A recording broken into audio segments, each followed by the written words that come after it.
The following program deals with a controversial subject. The theories expressed are not the only possible interpretation.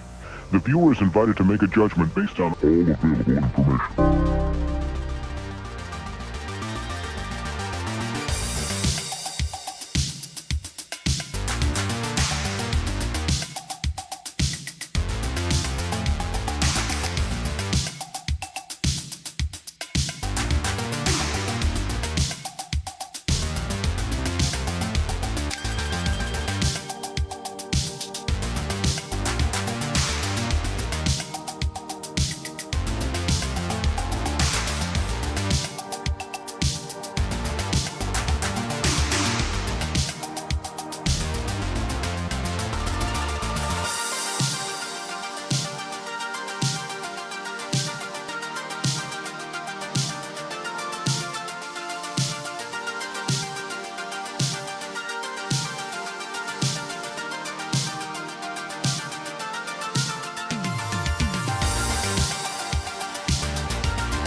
The top talents in the comic book business are here to tell everything they know.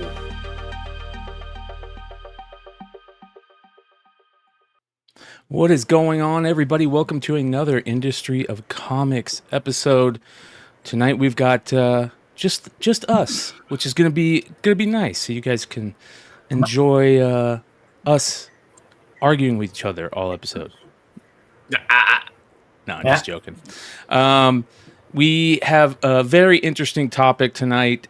If you guys didn't get a chance to see the thumbnail yet, it is a question that a lot of people seem to be asking more and more on the regular. I see in social media and in that type of stuff. Basically, if they're not saying the exact same thing, it's some type of version of it, and that's whether it's even smart to open a comic book shop in this 2024 time period. We're seeing some big changes happening in the industry and how the industry works. And if ever I was going to talk about it, I think you two are two of the best people to talk about it with. So tonight we're asking, why even open a comic book store right now is the question. And we have a couple interesting news stories that are fresh and kind of answer that question and help us answer that question. So that being said, I think I speak for myself on this one. I get asked all the time, oh, hey, man, I want to open a comic store. Awesome, dude. Let me talk to you. Let me ask you a couple questions. And that's one of the reasons that I wanted to sign on to do this was because of mentorship. I always talk about the 10 rules I learned from Gary Reed. And one is to give your knowledge and experience freely. And, I could do it one-on-one, or I could do it to a whole bunch of people. So tonight, that's going to be my focus is, letting you guys know what is Jesse and I feel is when you pull the trigger on opening a store. And to make a long story short, it depends on the kind of store you want to open, depends on what your purpose for opening that store is, and how much you actually have in your wallet to sustain this dream. Yeah, So, I think it's all about being financially sound, and does it make sense? When I ask people, I ask a simple question, and it's a one-word question, why? And then everything traditionally people tell me, I say back to them, I'm like, okay, but why do you need a comic book store to do that, right? Because I can only think of one reason why to own a comic book store, as being doing this for 42 years and have my store going on almost 17 years now, is buying collections. And so I other than that, I think you can sustain everything, still be technically a comic book store owner without actually having a store. And so that's the questions you kind of have to ask. It depends on your environment as well. So, but also Jesse and Brian, we have been asking over probably 25 guests, 30 guests for the last 4 months, 5 months. What is a comic book store? And I think the general consensus is, as long as you are selling some form of comic book, indie, Marvel, DC, brand new comics, old comics, back issues, whatever, you're a comic book store. So if you feel that you have to sell the Diamond Previews catalog every month, I saw, and I'm not going to call out the name on this one, but I saw one of my retailer friends go, damn it, Marvel, you got Uncanny X-Men and Wolverine #1 Revenge on FOC this week, and I wanted to order a ton, but I can't make the money happen.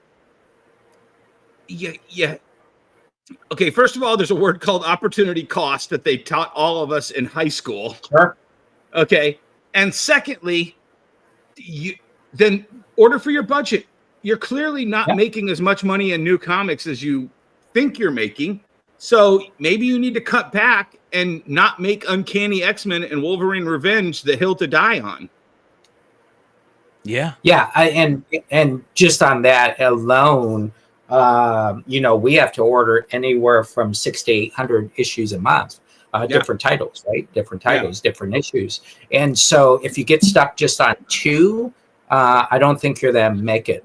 You have to be able to look at what your customer base is asking for, put unique items that they might like on the shelf, and then also understand where you're selling the stuff at. I don't know too many stores anymore that have a new issue stand, and that's where they sell a good load of their new issues. And because of all the other platforms that we'll start talking about, that it's a very tricky, way to buy. And the one thing I do tell people is you got to put your personal loves and likes aside when you're doing FOC. To quote the great Kick and Wing, or no, what was it? It was Joe Dirt. Joe Dirt says to Kick and Wing, "It's not about you; it's about the consumer."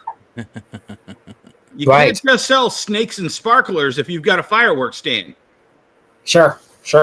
And so that's what you have to do. So you have to be a very good listener. You have to be a very good forecaster. I think at the end of the day, you have to remember this is the cost of doing business. Cost of doing business means you're taking a lot of chances. And then you're only looking at basically one genre in your store, right? How many stores just sell new issues, right? I can't think of a store in the world that just sells new issues. So you have to understand that you got to portion out those budgets, new issues, maybe 25, 30%. Jesse, I'm telling you, look at, have they released all the San Diego Comic-Con videos for this year yet? What do you mean? Okay, so Bryan, just real quick, everybody, by the way, Jesse, congratulations on your nomination.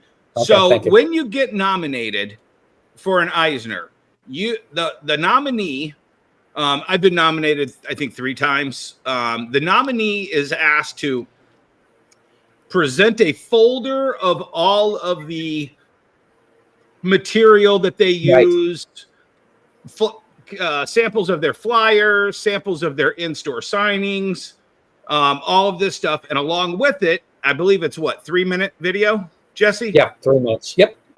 So you have to submit this 3-minute video. And in that 3-minute video, you have to tell San Diego Comic-Con or the board, the Eisner board, what your store is about, what you sell, how it's laid out, et cetera, et cetera. Actually, Bryan, I'll find my old video. Jesse, do you have one of yours? Yeah, I can pull one up and send it. So go ahead and talk while I look this up. Yeah. So there's a lot of things that go on with a comic book store, especially when it comes to the Eisner Award, when it comes to all BPAs, Best Practice Awards. There's so many things to look at, but it's kind of what makes you different from every comic book store is what your video is supposed to be about. It's not supposed to be, I sell comics. Yeah. Well, cool. We already know that. Right. It's the old saying. This is like 16 years ago. I was in line about 15 people back, and someone said Todd McFarlane was doing something and with a guy, and I heard him say to the guy, "Well, if I'm driving by, how do I know you sell comics?" And it's something like Jimmy J's, right? And he looks down the line, and the guy goes, "I don't understand." He looks down the line and goes, "Hey, Jesse, what's the name of your store?" I go, "Just James Comics." He goes, "See, I know that's a comic book store." Well, no, but here's the thing. This is very important, and this is one of the things that I always talk about. And I think I did a whole video, Amazon 101. And Jesse, you're one of the exceptions to the rules. Sure. I don't like titles like Bob's Basement Comics or John's Comics. To me, it says what it is, but it also says you're very limited to just John and his box of comic books that he opened his store with. Jesse James, clearly, Jesse, you have a cachet of a name that especially works in the Southwest. You're the comic slinger. It works for you. But I like to see, let's just talk about the Phoenix area. Atomic Comics. Amazing name. The fact you got an alliteration. You're first in the phone book. That's another thing people do not, recognize. People still use phone books.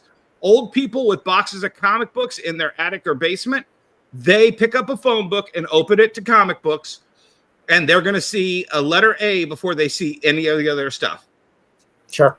So of course I chose Wonder World. So what the fuck do I know?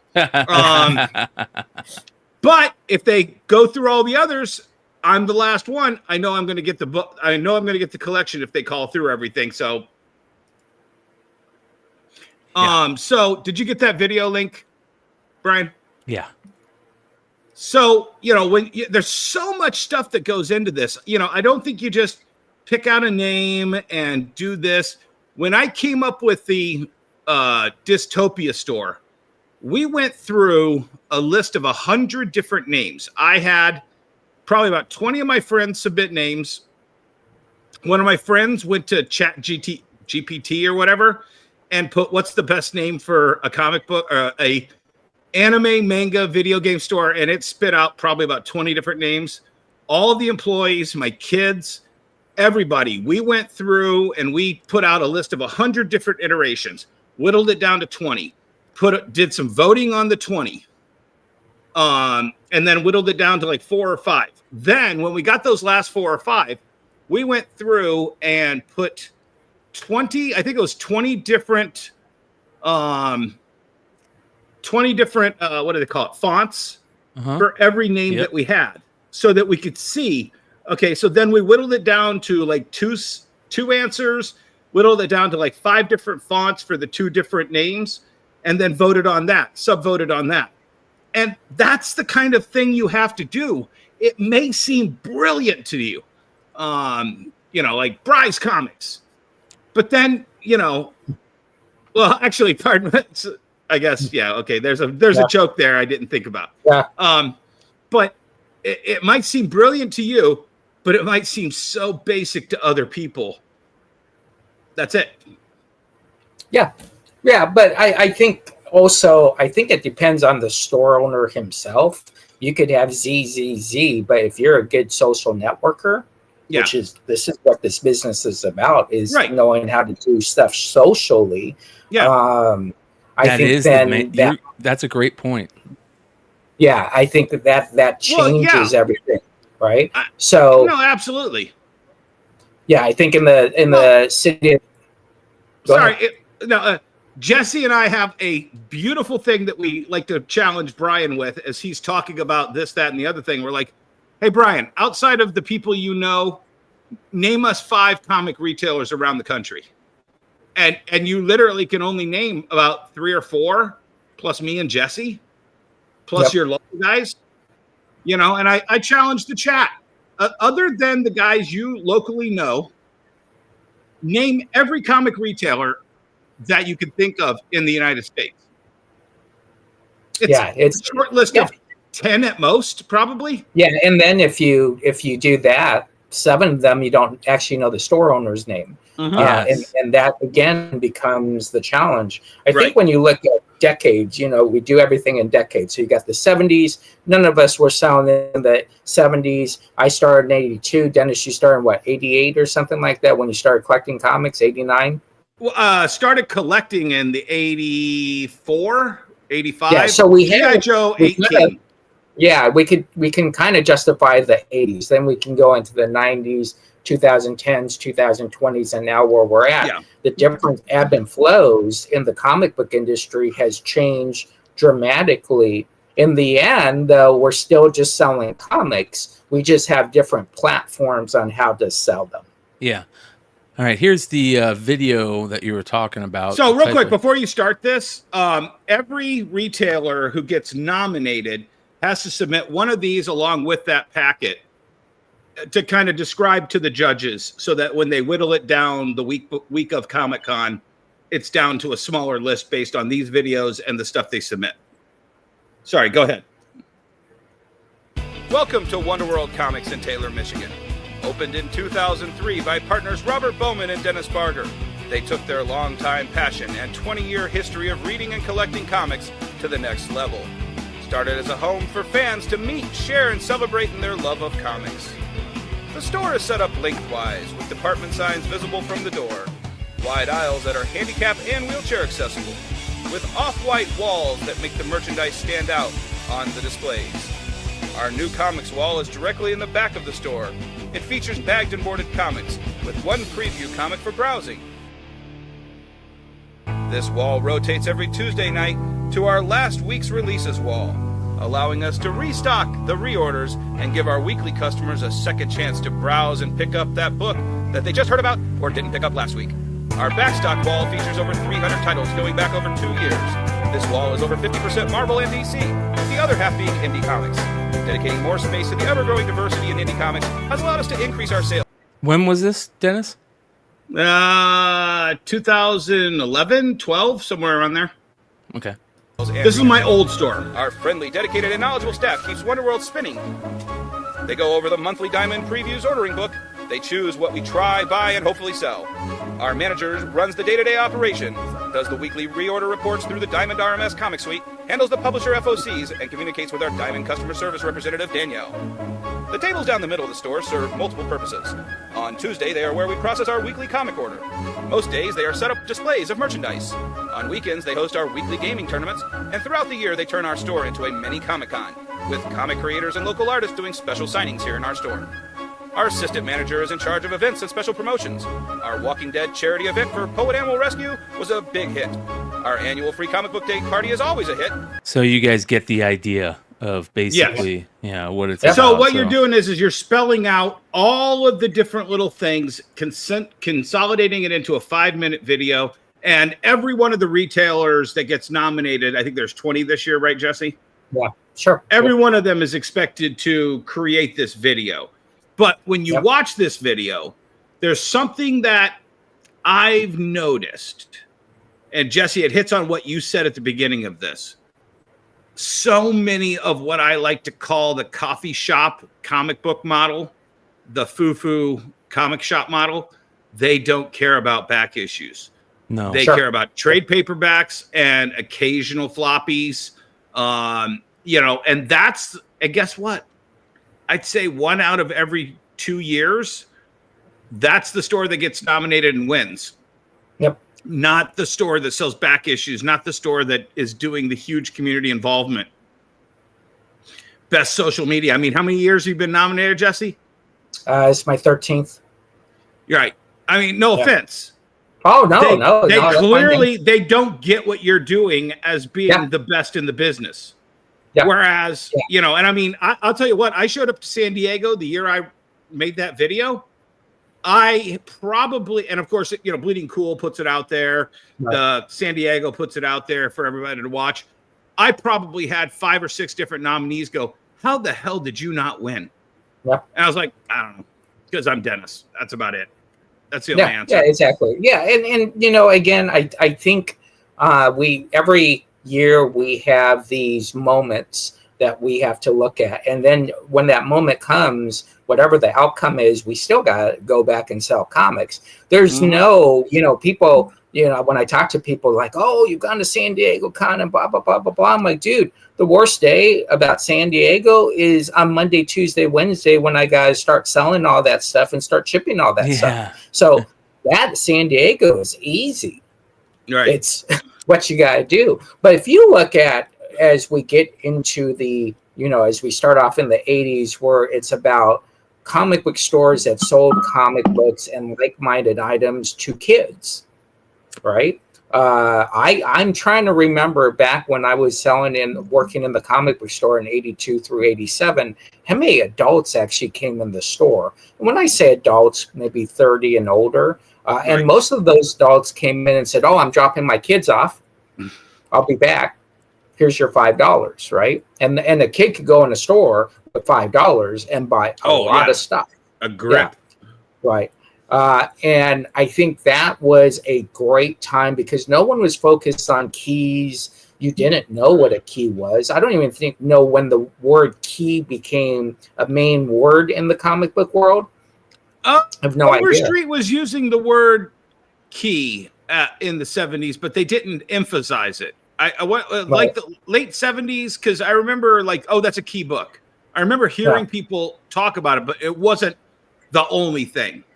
Right, exactly. Yeah. So I think a key back then was your standard Amazing Spider-Man #1, X-Men #1. Right. Wasn't Amazing Spider-Man 300 and New Mutants 98. It was traditionally that #1 was a key issue back then. And back then, you know, a lot of people weren't selling their collections. More people were collecting than Right. selling.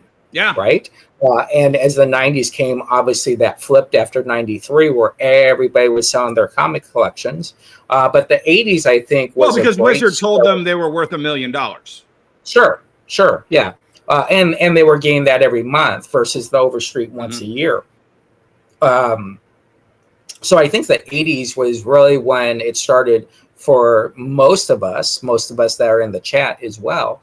And so I think the 80s is kind of the jumping point to where we get our first mini series, right? Well, and I'll go one step further. The late 70s is when, mid to late 70s is when the publishers started throwing first issue collector's item. Yeah.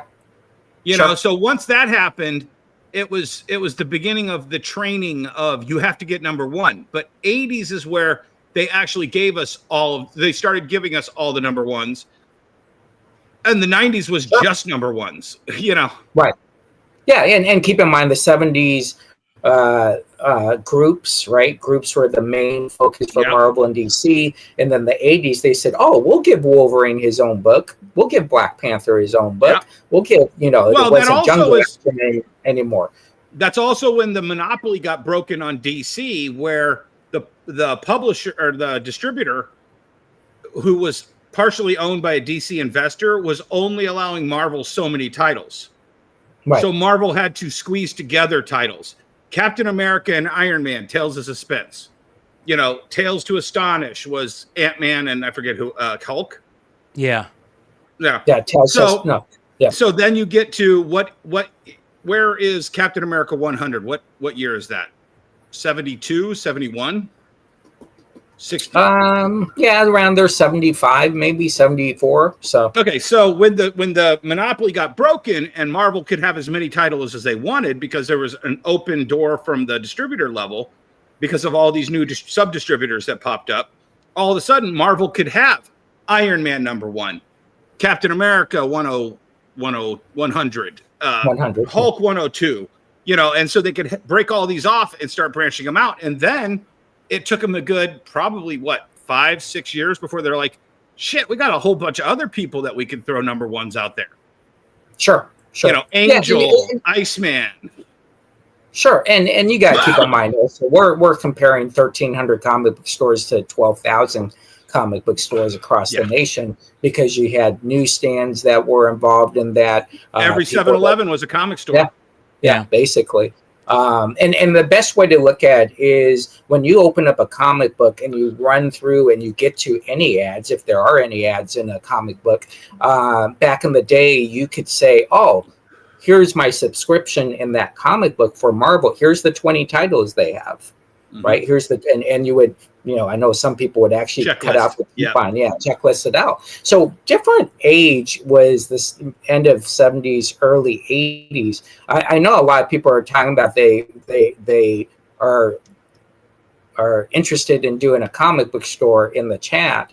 And, you know, it's something that being interested and actually wanting to do it that's what you got to decide. Yeah. Well, and Jesse, do we have the time tonight? Let's just run everybody through what we think you need to have in your arsenal before you can open a comic book store. Right.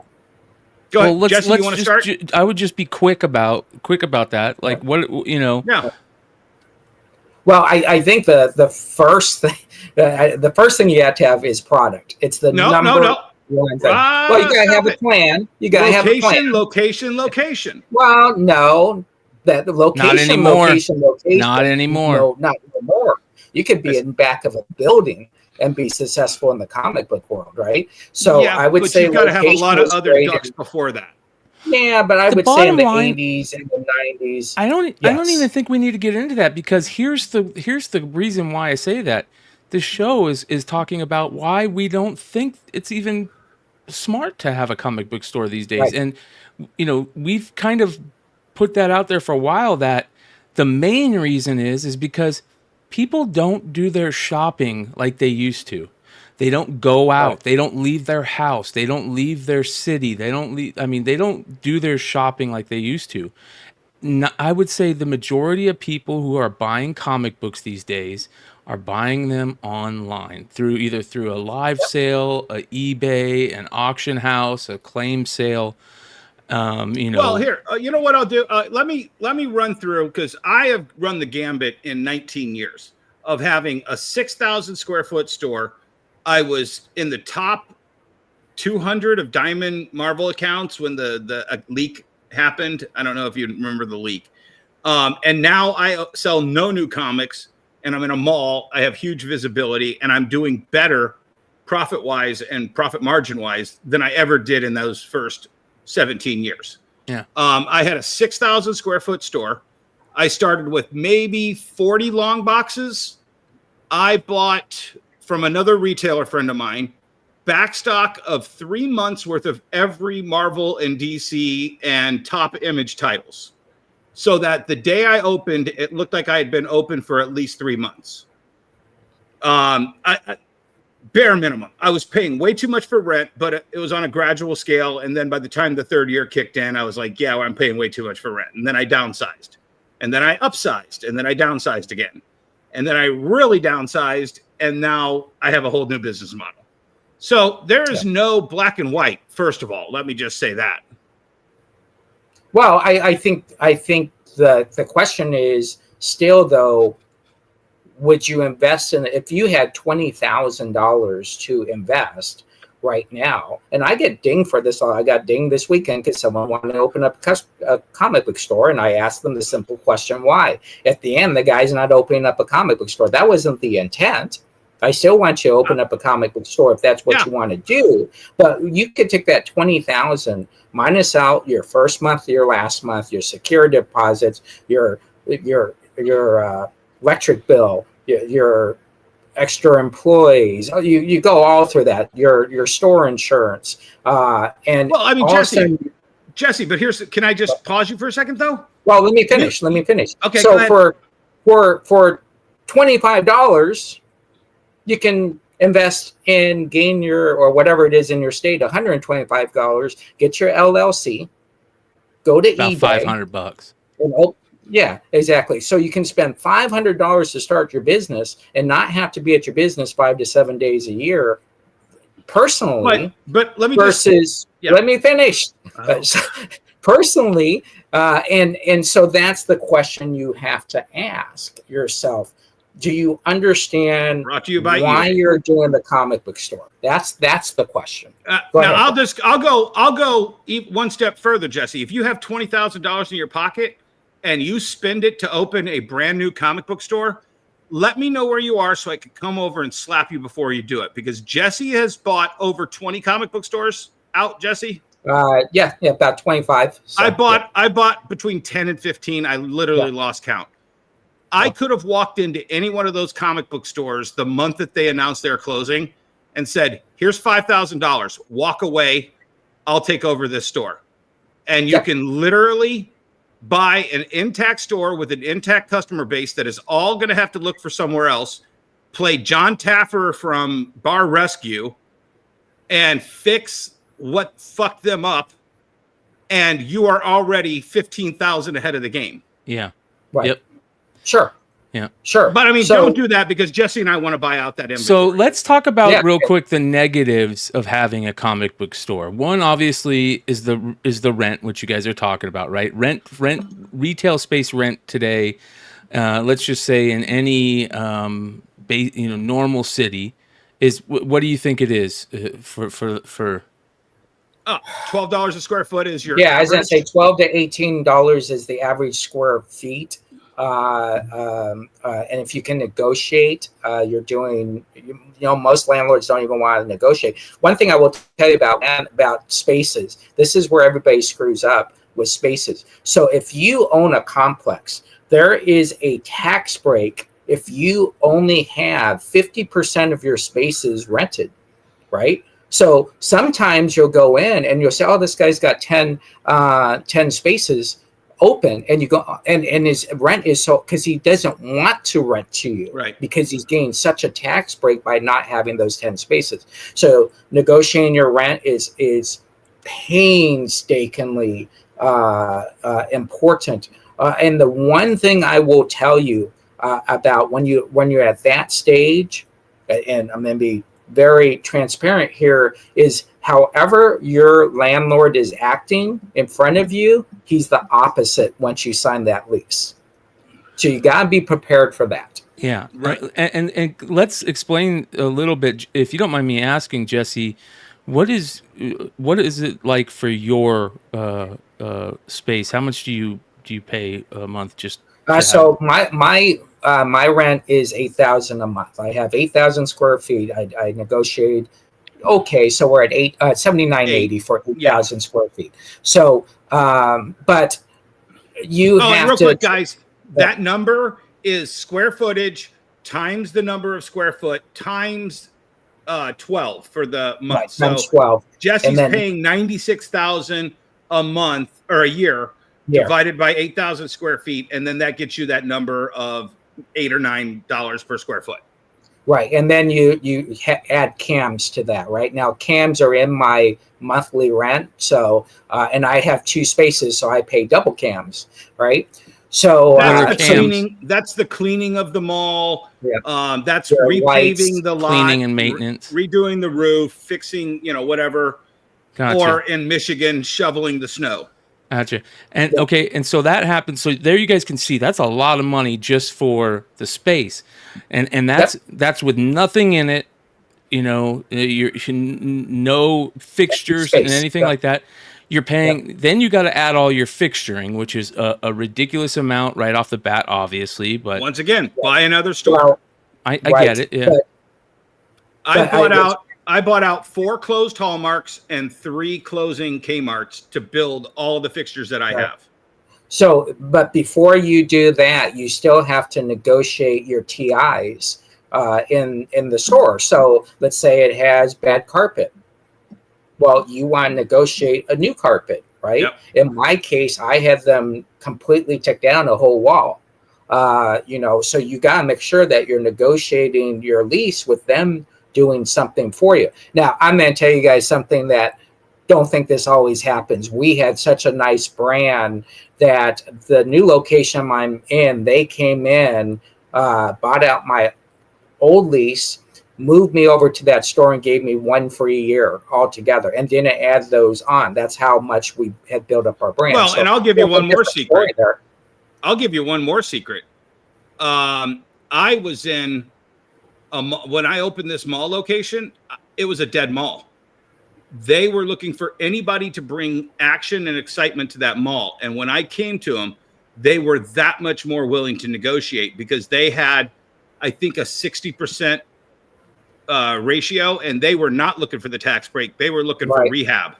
Sure. So I was able to negotiate not only for my first store, but my second store, plus the storage at the end of the mall that I utilize today. And it's and if you, far below that $12.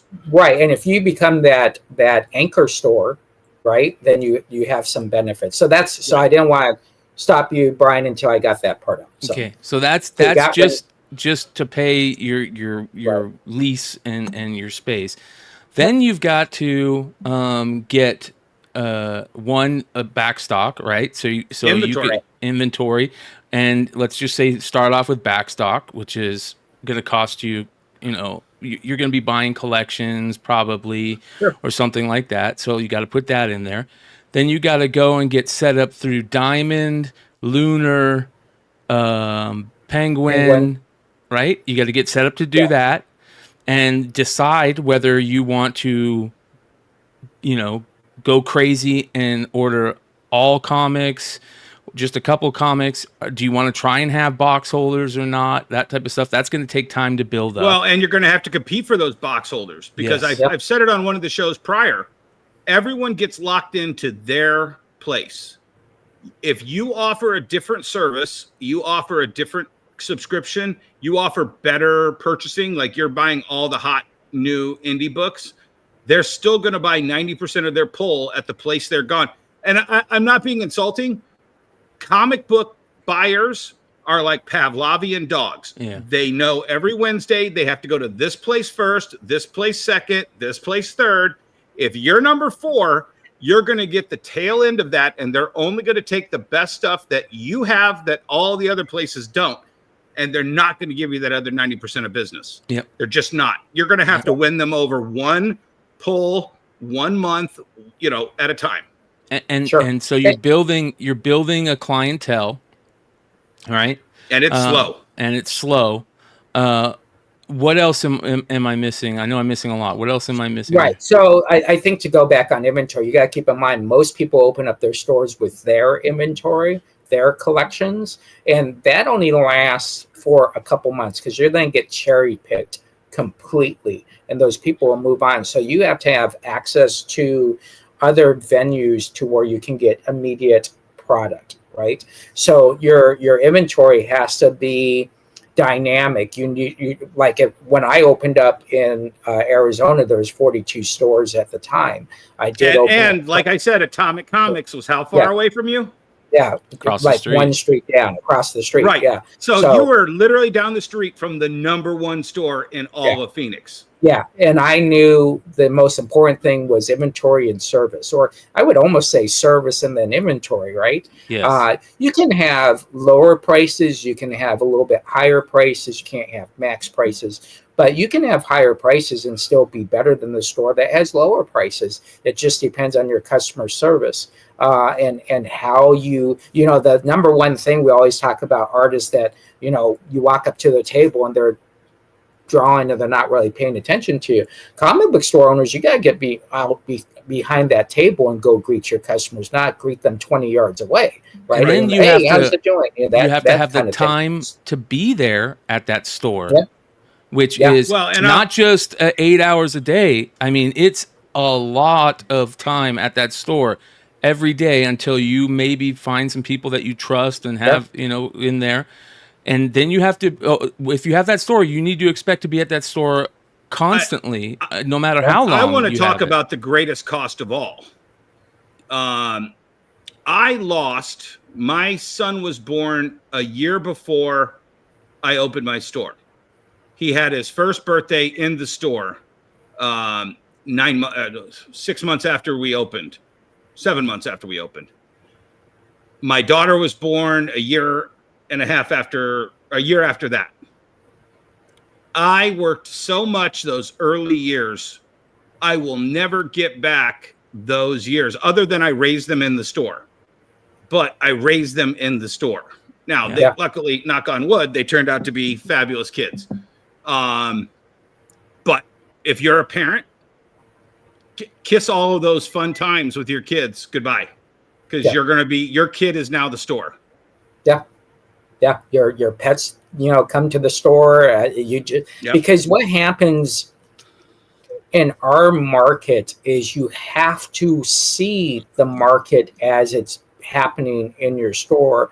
You got to look at the stats. You can't look at anybody that looks at a computer screen and says, "Oh, here's my top 5 sellers." You are never going to notice that number 100.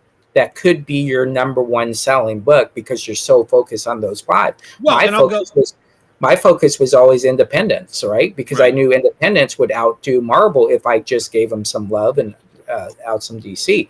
So the cost there is, yes, the cost is time, but I think if we were selling rocks, it would be the same thing. You would be passionate enough to spend all this time selling rocks. Yeah. Now let's. Well, okay, so we hold on, get in. Brian, let me. Okay. Go ahead. Well, no, it's just another key thing that you also. Where were you going with that, Jesse? Oh, I was just saying that time. Okay. So what I wanted to say was, everybody I know, the first retailer summit I went to, the great Alan Kaplan, who I'll introduce you guys to very soon, said, "How many of you are closed on Sundays?" And a whole bunch of people raised their hand. How many are closed on Mondays? How many closed on Tuesdays? Because at that time we didn't receive comics on Tuesdays. And he goes, how many are closed any other day of the week? And he said, everybody with your hand down, you're the smartest retailers in here because you don't get to choose when customers want to spend their money with you. Right then and there, you lose 7 days a week, 365 minus a couple holidays if you're lucky. Yep. That's it. So time is, you have to be there. The time is your customer's time. So all of that, think about all that, you guys. Now that information, throw it all out the window because that was years ago. Now, because of how people spend their money, technology, and all that stuff, people don't leave their house. That's why you have complexes that are half full, a quarter full, right? People do not go out and buy things. That's, they're buying things. They're getting stuff shipped to their house, all that stuff. So that's a big deal. The distributors, how comics are distributed is totally different. That's a big deal. So you can now, because of that, you can now do all of that a comic shop used to do, basically, other than have people come in your house. Digital comics too. Right? Digital comics. Have people come in your house. You can do all that from your house, from one room. You can do it all from your house. Yep. One room becomes your selling station. You can have your back stock in your house, in your garage. You can write all that off, right? You don't have to worry as much about security, right? Because you're a little bit more secure in your house. That's for sure. You definitely still want security like any house would, but you're a little bit more secure in your house. It's so much easier to sell comics nowadays from your house with cameras and mics and all that stuff. Most people are watching those sales. They can watch those things from anywhere, right? They can watch a sale and buy a comic from literally anywhere, in their cars, driving in a car, on a bus, in a movie. I had a guy in my last sale watching a movie and was reading the captions while the movie was playing, buying stuff. Okay. Sure. So that right there to me is a big reason why comic shops is not. There's no reason to be in a comic shop. Except every time somebody says there's no reason to have a comic shop, then a 10 long box collection comes in. It's the best thing you ever saw. And they weren't going to call you at your house. They weren't going to call you on I get eBay. that. But listen, I'm going to tell you why that's a dying thing too. Perfect example. Here's a perfect example. Rage Theo. Rage Theo does not have a comic shop. He has not been in the comic book industry in a long time. This is just an example. There's tons of people that are like that. He's only been in the comic industry a couple years since the pandemic, right? He's built a brand on those social medias where people are constantly contacting him with collections. He's picking up new collections 2, 3, 4, 5 times a month, sometimes 2 times a week. He's going to them. They're coming to them. People are sending collections through the mail because everything is on social media nowadays. That's another thing with if you open a comic store, you're going to have to be on social media. Social media is your main place to build your brand. Okay. Yeah. So and the key is you have to be pre-COVID. It was, you should be. Now it's, you have to be. So I want to correct you on that because the wording is very important. Yes. Go ahead, Bryan. Yeah. So here you have people that we're going to disagree on this because I thought just like you, but with a new business model, with a new location, and hey, your mileage may vary, but 65-year-old women whose husbands passed away aren't looking on Facebook to find the person to sell their comic books. They still pick up the yellow pages. They have access to Google, and they Google the closest store.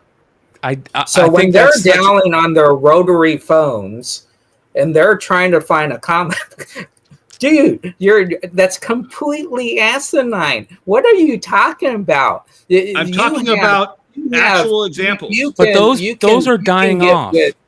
Yeah, you can get with estate lawyers. You can be on OfferUp. You can be out. I want this, again, I'm the best example Goodwill. possible in the comic book industry. My store is 2,200 miles away from me, yet I work out of a 100 square foot studio, and my 100 foot studio sells more than the store 10 times. And I was out this weekend at Swap Meets buying comic books. So the notion is, and I get what you're saying, Dennis, but in this day and age, the point is we're talking about right now, what serves someone who has grown up not in the comic book world like me and you have, and technically Bryan, to a world where they are on their phone all the time, right? So yeah, you're talking about grandma who's 65 to 80, but what we're also saying is there's young kids that are inheriting grandma's. Yes, that's the important thing. And Dennis, I know that you're right. I know 100%. Shout out to Red Hood with the $4.99 super chat saying, "Mama, I know that you're right, but here's the thing." And what Jesse, that's the whole point, is what Jesse said. For people that are thinking about doing it now, okay, those 65-year-old grandmas that don't know how to use Facebook or social media or any of that stuff are dying off and will be gone in less than 10 years, by such a huge margin that it's not even worth thinking about, in my opinion, and I could be way wrong. It's not even worth thinking about those people to build a brand to sell to. Right. Am I wrong about that? Chat and people watching the show, you guys let me know also if I'm wrong about that. Well, I just think that I've done this so many different ways, Bryan, and there was a period of time right after my heart attack, but before I opened this mall store, where I had the movie theater. I was just operating out of it. I was still getting collections, but nowhere near the collections. I've done it every way. The second, and Jesse, I love you, man, but damn good and well, more collections walk in Jesse James comic store than you. That's why you're out hunting at flea markets. Yeah. So let me ask you something. You're over there, and collections are coming in over there, and you've got to keep buying. Why can't you just? But I think you have to have that anchor spot. The anchor spot gets you the technologically unadvanced. Why couldn't you just open up get those a collections retail? Then you branch out. You can't say that I was one of the best sellers on Whatnot for a good solid year and a half. I had a place to move online. I had an Amazon store that was very functional, moving tons of comics. You can go look at my YouTube page, What's Moving with D. I had a successful eBay page on top of that I'm expanding on starting tomorrow. You have to have it all, but you have to also have that anchor. And, I know we're trying to convince people to not do it, but I'm not trying to convince people anything. No, we're not convincing No, people not no, to. no, I'm just no. telling What we're people saying is financially, what is the smart way right now? So let me get this out in front of me so you understand why I'm saying. If someone comes to me and they say, listen, I got $20,000, I want to own a comic book store, I want to run a comic book store, I'm going to strongly suggest that their first year they build their e-commerce, their online, and their live streaming stores. No, because they already agree. have the money to invest. When they get into 1 year and a day doing this, then they should decide, do I want to go into a comic book store? I started in 91 doing conventions. 99, I started on eBay.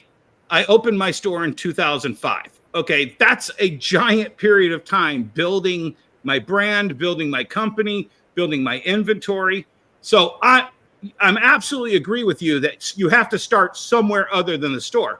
But the day I opened that store and the collection started rolling in, the first time a Hulk 1 walked in my door in the first month, when, the Action 15 walked in, I'm like, Jesus Christ. I didn't smell half of what was coming into my store prior to doing that. I'm just saying, yes, you have to have the money. You have to have the cachet. You have to have the ability. But when you open that store, it opens an entire new world to you. Couldn't you just open up a small retail space that is a quarter of the size, put a comic book buying depot on there? Don't sell anything, right? You pay, you spend most of your time in there running your e-commerce and stuff or whatever, do the stuff you need to do there, and you use that as a place to get those collections in? Absolutely. Well, you can, but here's I want to tell you about size of a comic book store. That's all ego. right? I could be just as successful taking that 8,000 square foot store and making it 1,000 square feet. But ego comes into place. I have 16 stores around me. I want to be the biggest store. I want to have this. I want to have the arcade. I want to do TCG. I want to do plushies. I want to do whatever, XYZ on top of comics. I think the point is, if you're going to open up a store in this day and age and get into your first month and realize you're only putting stuff up on eBay and live streaming that first month, when you could be doing that without paying that rent. That's the difference. And then you can do what you want to do. Yeah. Rage Theo might never open up a comic book store because he's built a brand that doesn't have to. Yes. Right. Yeah. I think that's a great point. And I think I'm definitely not here to convince anyone to anything. As a matter of fact, I think for the most part, us on this panel right now want more comic book stores out there. But here's the problem, you guys. I saw a point from Quickening Heroes that says, y'all realize both styles are working, right? Okay, but he goes, I comic shop hunt to find back issues for fun. There are more than a few of us who do while still ordering for what we need. But you're ordering. You're not owning a comic book store. If both styles were working, we wouldn't see a loss in comic book stores across the country of more than 50-60% in the last 5 years, right? Brick and mortar comic book shops are not working. The ones that are working because the people that are running them are hustling and smart. And the vast majority of people who start businesses do not hustle and are not smart. Right. Well, they're comic book fans. Yes, they're comic book fans. Yeah. Or once they open that store, they realize their wife is yelling at them because they're out at the store all day. They're not seeing their kid. They want to have a day off, like when they had their 9-to-5 job, and then they're already on death watch, in my opinion. Yeah. It's so I think the thing is that if we were to go to the Jeppies, someone just brought up the Jeppies, and I just celebrated the 50th anniversary of opening his first store. Sure, exactly. Is the 1,300 stores, do we go into a think tank and say, how do we get to 2,000 stores? Or is it, how do we make sure we don't go below 1,000 stores? That's what the think tank would be. I don't think it's tangible to get back up to 2,000 stores because it's a generational thing. Yeah. You're being taught that you shouldn't go do it, right? Because financially it doesn't make actual sense.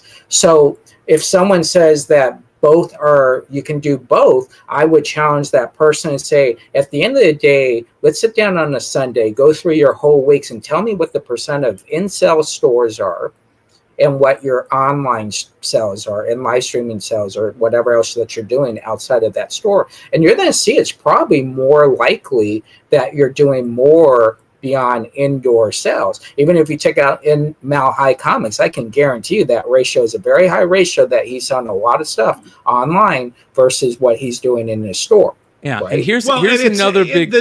hold up, Brian. Just to reiterate what you were saying earlier and what I was kind of harping on, you have to have the multi-pronged assault. If you do not have a multi-pronged assault on every level this day and age, you're dead. So here's another big thing along those lines is you got to remember your competition. You brought that up. We brought that up earlier about your competition and this and that and how you have to make a thing. And your competition, you guys, isn't just those other 2 comic book stores around you.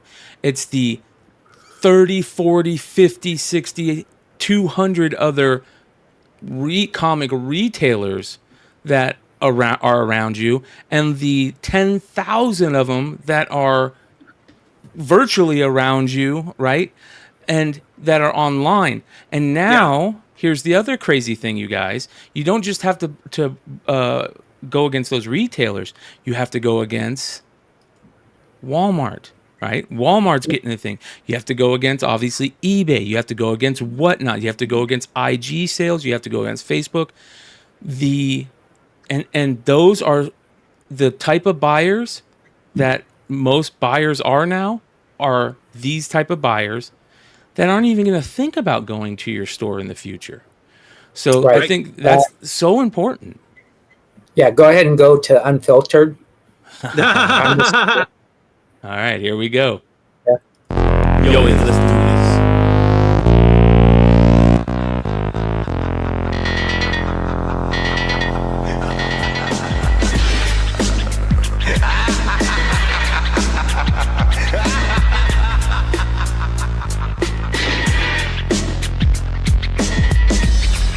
Most valuable commodity I know of is information.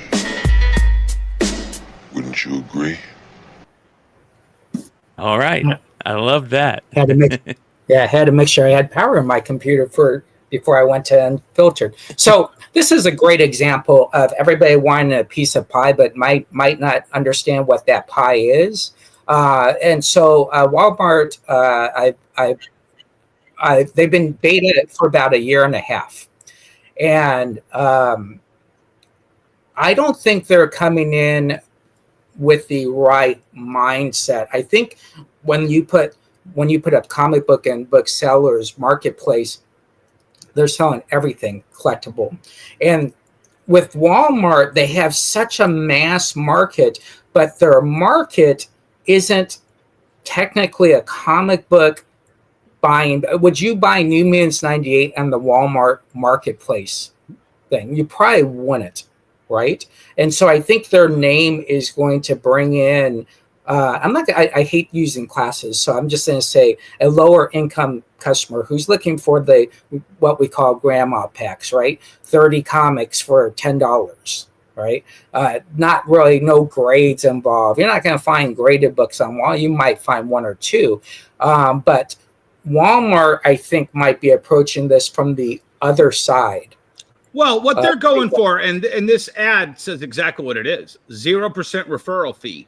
You know, they're looking for people who have tons of inventory, who want to put that inventory on there, want to send out links to other inventory that Walmart has to get people to, come and buy the Walmart product, and give out referral fees, 0 discounts, because they're just piggybacking it onto their thing. Walmart's already been doing this. When you go to walmart.com, every once in a while, you'll see when you type in G.I. Joe Classified, you'll see people selling 5-year-old G.I. Joe Classifieds for $40 a piece. Yeah. Those are secondary. Those are basically second tier retailers. It's basically what I do on Amazon. Amazon sells the book. When Amazon sold out of it, they then go to Dennis over in the others category, and they'll tell their buyers that you could buy it from Dennis for a little bit more because we're out. Yeah. It is a business model, and I'll be looking into it. I'll probably be selling on Walmart. Sure. And you want to be able to sell to every customer base. But I think the point I'm making is if when marketplaces come out, if you don't have technically some form of live streaming attached to it, you're technically Jurassic already, right? And so I would say a year and a half of beta, they come out with this now. I would say that a year and a half from now, you might see live streaming on this Walmart marketplaces. But marketplaces shouldn't start off Jurassic. They should be the next cool thing. Right. A prime example about Walmart. I challenge you to find any Walmart across the world or across the nation that actually has the hand baskets, right? They're hard to find, yeah. Hand baskets limit on what you can buy, so they only have carts. So they're looking for that bulk sell. They're looking for the major bulk sell. So that's the difference with Walmart, and I think Walmart will do very good in that venue, but in the traditional comic book world, I think that's going to be kind of challenging for them. Yeah. Oh yeah. They're basically when we talked about this when it first got announced the other day, what I talked about was, this is going to be ripe with thieves, grifters, scammers, right? And that type of stuff. You're going to be getting garbage product. But if it does say it does play out and they figure it out, okay? Now you have more people getting into the game that are saying, okay, I want to be a retailer who works with Diamond, Lunar, and so, and then I pre-sale here. Yeah. Well, except for Walmart might not let you pre-sale because Walmart's probably going to put you. They have rules, and we went through the rules the other night. Pre-selling is one of the things they're using to get people to do it. Being able to do the pre-sale stuff. Yeah, it's absolutely fascinating. Let me see if I can find this real quick because like Amazon doesn't allow anyone to pre-sell except for Amazon. So I would think if they're going to go into this business model, they're probably going to be imitating, an Amazon model to some extent. I mean, they're Walmart for Christ's sakes. Here we go. Check this out. So here this is what Walmart put. As a trusted Walmart seller specializing in collector's items, your business could be a great candidate for our new collectibles experience. In addition to the 3-month promotion, sellers who qualify can get the following perks. Flexible return policy. Choose between accepting no returns. That's a big deal. If they allow true no returns, that's a big deal. Choose from accepting no returns, a 15-day return with sealed policy, or our standard 30-day Walmart return policy. Ability to offer pre-orders. Build the anticipation around a new drop by offering pre-orders for your products. 3, a new grading system. List trading cards and comic books with new graded conditions options coming soon. And 4, sell pre-owned. Collectibles come in all conditions. Let your customers know that your products are vintage and pre-loved, making them one of a kind. Does that mean they're going to allow, because they say of all conditions, are they going to allow mystery packs? Like probably not. They might get scammed a couple times at first, but I think they'll probably figure that game out. Brian, I put in the chat, just click on that link and show everybody. It's a walmart.com submission, and this is pretty much the business model they've been running with for a good 4 or 5 years. Yes. Yeah. So if you look at this and you can zoom in over there in the who's offering it. Sold by the costume kitty. Yeah. Can you zoom in on that so everybody can see it? No, zoom in on. Yeah. Okay. So this is a seller who Amazon allows to piggyback into Walmart.com. If you literally go to Walmart.com, you're going to find costume kitty stuff when Walmart has space at the bottom of the search pile. But like Jesse says, I'm not worried about these people because 3.1 out of 5 means this is a garbage seller. But that's fine. But what if it changes? That's all I'm saying. If it does become a place where, it becomes this is just adding a new, it's taking this business model where they allowed Costume Kitty to sell Marvel or G.I. Joe classified figures and princess dresses and whatever else they're selling. And it's expanding it to bring in people to sell CGC slabs, PSA card slabs. So that way, when you're looking for sports cards on Walmart, all of a sudden at the bottom, you're going to see a PSA 8 Michael Jordan for $6,000. So on top of a pack of Prism 2024. So it says eligible categories include toys, figures, dolls, trains, plushies, games, Lego, Funko, die-cast, cars, and Hot Wheels. Media and music, movie, vinyls, music, steelbooks, musical instruments, and entertainment replicas. Trading cards, coins. Trading cards, comic books, sports memorabilia, and coins. Right. Well, I think one of the things you want to look at, for example, eBay has 77,000 plus people that sell comic books on eBay. So if you're in that bottom tier of 20,000 people, this is a good advantage for you to jump over here because you're the top, 20,000 people aren't going to leave eBay for Walmart. All right. No. Now they might do it if they have extra time, but they probably don't have extra time. So this is a venue that might start off with a lot of lower tier sellers until someone becomes very hot. And then you'll see the top tier people say, well, if Johnny made it, then we definitely can make it. But what happens is you have to be able to, for instance, we ship for 2 publishers, right? We have eBay, we have Amazon, we sell on Twitter, we sell on IG. So you're shipping from all these different venues. The second you start adding one more, that's how you get those 3.1s and those 3.5 feedback ratings. Well, I mean, Jesse, if you out. Let's just say you were in charge of Walmart, would you allow anyone to slip to a 3.1 rating and still be able to sell anywhere on Walmart? Well, here's the thing. They would have to have the mechanics that even say that would say, hey, we have these people at this tier. And most companies don't. And I can guarantee you they don't, because eBay doesn't. Right.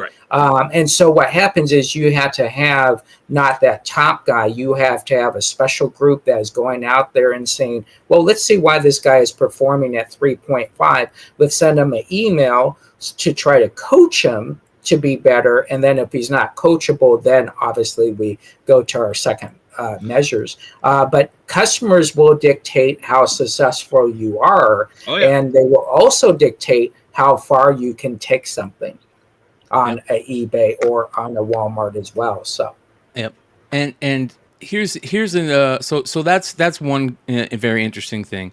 Another interesting thing is that what about if we get to the point where one of these companies allows you to sell items and you don't even have to hold on to the items? They'll drop ship, right? Like that already happens. I've actually had people sell on Walmart.com, order it from me on Amazon, ask me to put in this thing. And one time they slipped and included the letterhead for the Walmart order in sending me the address. And I was like, and then I looked over on Walmart and people are selling our items on Walmart.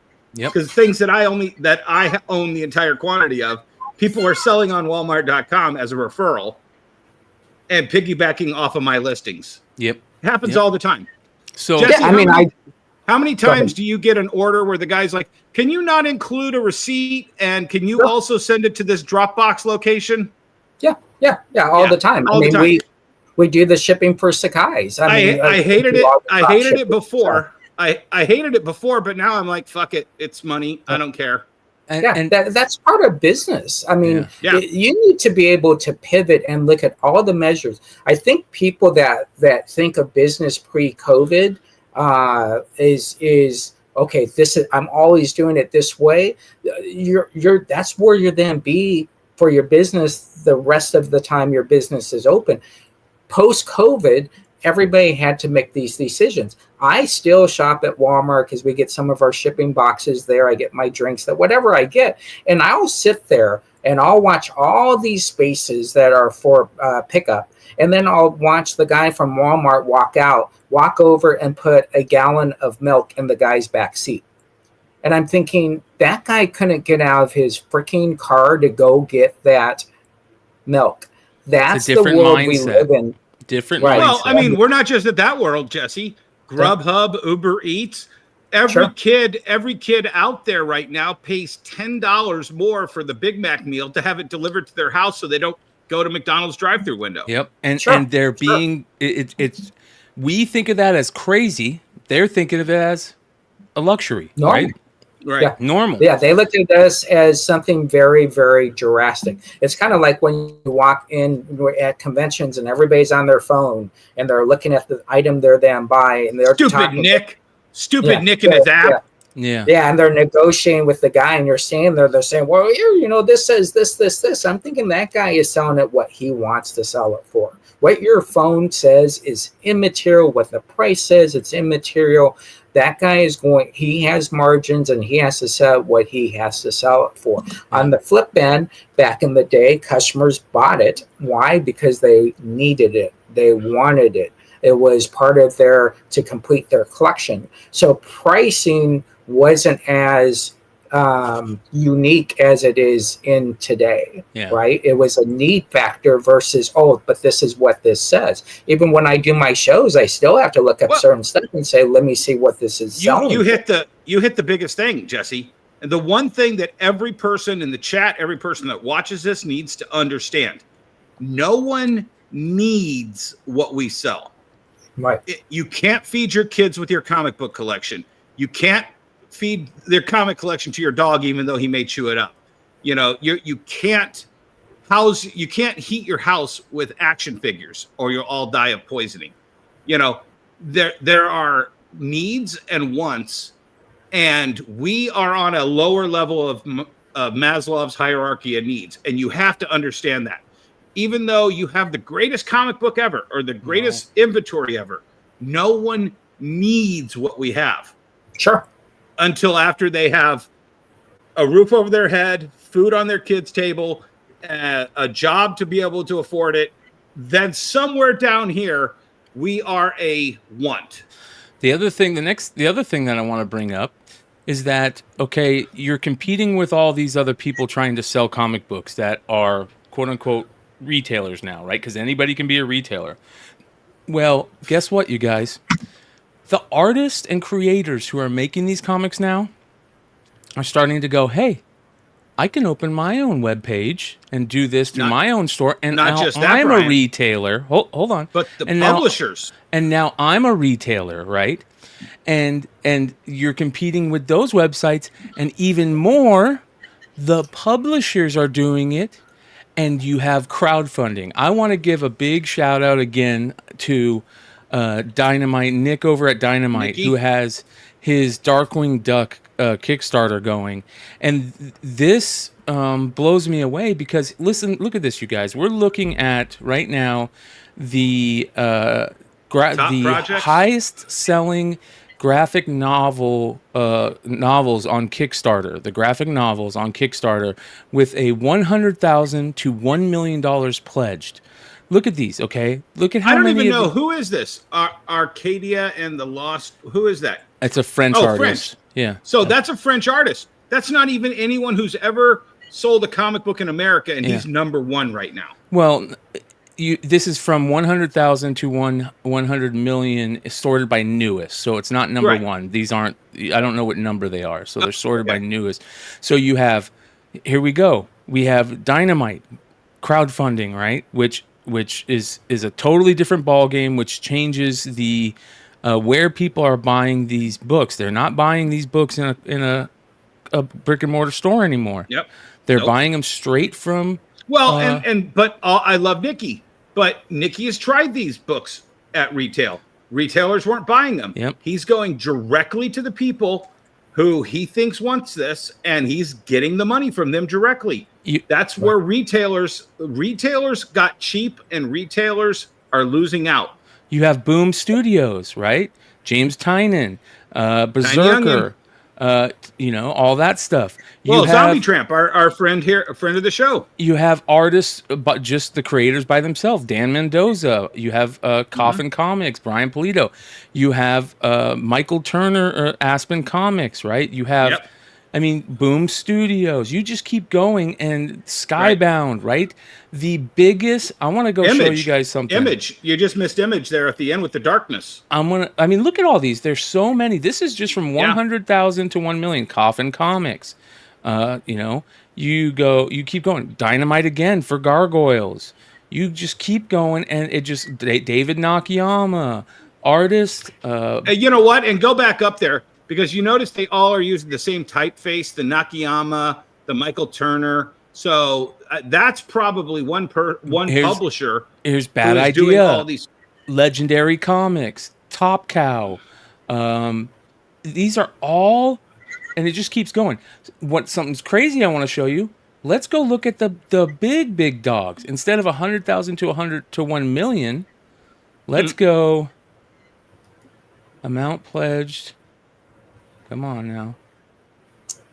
While you're doing that, Igor, just so you know, TCG Player, the reason why they did stop selling comics was because when eBay bought them, that was part of the deal for them to only focus on TCG stuff and not comic books. Just for your information there. So, well, and then what we didn't even talk about when we were talking about Walmart. GameStop is in on this now. They're buying graded cards, and they're going to expand to graded comics very soon. Yeah. Yep. So Yeah, I'm gonna go and why see- not? There's nothing when I signed up to own a comic book store that I owned any measure of any market and how anybody who sells to me could sell. So Well, this no, is but here's ranked. it, Jesse, and you and I are perfect examples. You have to exact your power level when you do feel threatened. Yep. And that Archie deal threatened retailers, and you and I joined together with a lot of other retailers, and we put the pressure on Archie to where they were like, "Oh, whoa, whoa, whoa, whoa, say we screwed up." Yeah, Sorry. and they ended it. And I think that was way before the understanding of what is black. How much did black do? This is by funded. This is the most funded, 307% funded. Let's go Okay. ahead and, Oh, it's percentage wise. Okay. yeah. So if I that's go not up here, I'm trying to figure out a way. Show me To do graphic dollars. novels on Earth, sorted by most funded. Yep. I think Well, this is I think. Oh yeah, there- you're right. Berserker's on there. There it goes. Yeah. most backed, maybe. All right, here's most backed. So you got Berserker, and it's up at the top. You have the gargoyles. I mean, this is such a big deal in whether or not comic book shops are relevant anymore, or it's smart to open cartoon books. Jeff Smith, and this crowdfunding is changing the game. And one of the biggest Right. things about crowdfunding, there's no need to, and it's just the fact of the matter. All of us love comic book stores, but there's no need for them anymore because you can go and get your thing crowdfunded, right? If it's good and it's popular enough and you have a brand that's built, you can go get your project crowdfunded. You get everything paid for. You don't have to bring it. The risk is less. I mean, it's just plain smarter to do this than to, send books to a comic book store. I guess I'm just stupid that way. Yeah, but I think if you look and you say 1 million copies were sold through distribution of Berserker, that's wholesale. That's not sold. When you look at Kickstarter, this is actual sales. So yeah. they're not making 100,000 hoping that 30,000 are sold. They're selling 100,000, or they're making 100,000. Why? Because 100,000 books were ordered. So your turn rates become 100%, right? And the fact that you're not splitting your profits. And also, but Jesse, also, you're paying for those printing plates that will allow you to make the inferior product to sell to retail at another time. Sure. And these guys are still doing it. But I think what's happening is these publishers are saying stores we will still sell to stores, but they're secondary. They're the ones that are then get not Darkwing Duck, they're then get Daffy Duck, right? Or they're then get XYZ. And so this gives these people a platform that, again, I guess this is why I tell people, if we didn't have this platform, if a comic book store owner thought, oh, because of Kickstarter, they're taking all this money away from us, this money wouldn't have gone to a comic book store if there was no Kickstarter. Or if the retailer was too stupid to not buy it. Right, it's not stupid enough to buy it. But at the end of the day, 75% of these customers, or 70, I forgot what the number is, I'll have to get it for the next show, like 75% of these customers don't have a comic book store in their city. Remember, Jesse, you know the numbers. Yeah, 77,000. Yeah. Oh, here's a prime example. 17,500 cities in the United States. There's 1,300 comic book stores. There's your math right there. Mm-hmm. So there's 3 stores in Glendale. Yeah.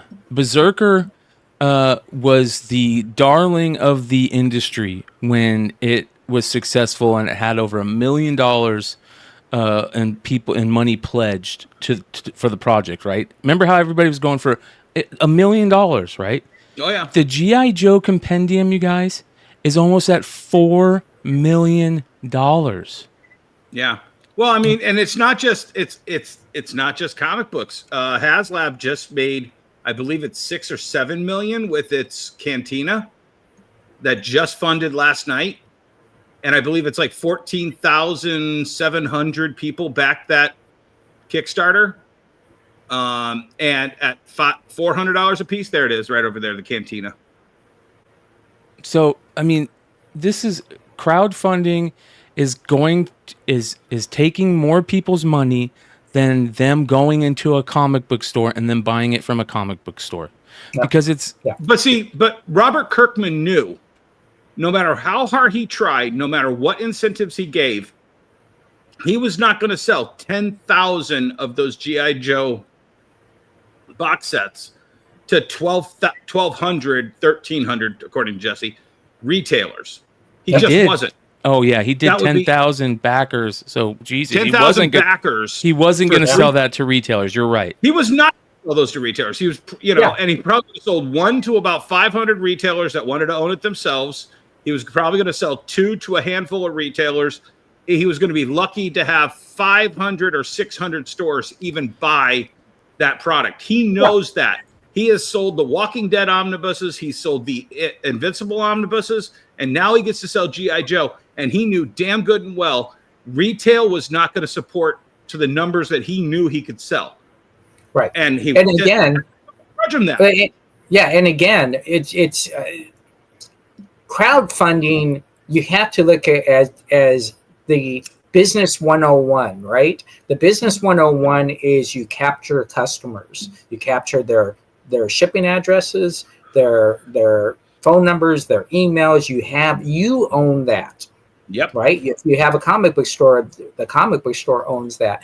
You're not sharing that $4 million with a distributor, right? Who's then get 25, 30, whatever percent, 50%, whatever percentage. I don't know how much Kickstarter takes, but they take a percent of that. But that's they take but that's the cost of doing business, right? Right. So so when you control everything, now they still have to ship this stuff, right? They still have to get their feedback. But what they're doing is they're saying, okay, what's next? What project can we do next? Transformers. Was it face-to-face interaction? Well, that's why we have live streaming. Live streaming is face-to-face interaction. Well, and guess I want to what? talk It's about your that. time with their time. Yes. Yep. This is a great point. Adam at Awesome Sauce Radio says, Brian, what about the face-to-face interaction you cannot get online? Don't you think a brick and mortar comic book shop serves that purpose? And here's the reason why it doesn't anymore. And this is a perfect explanation.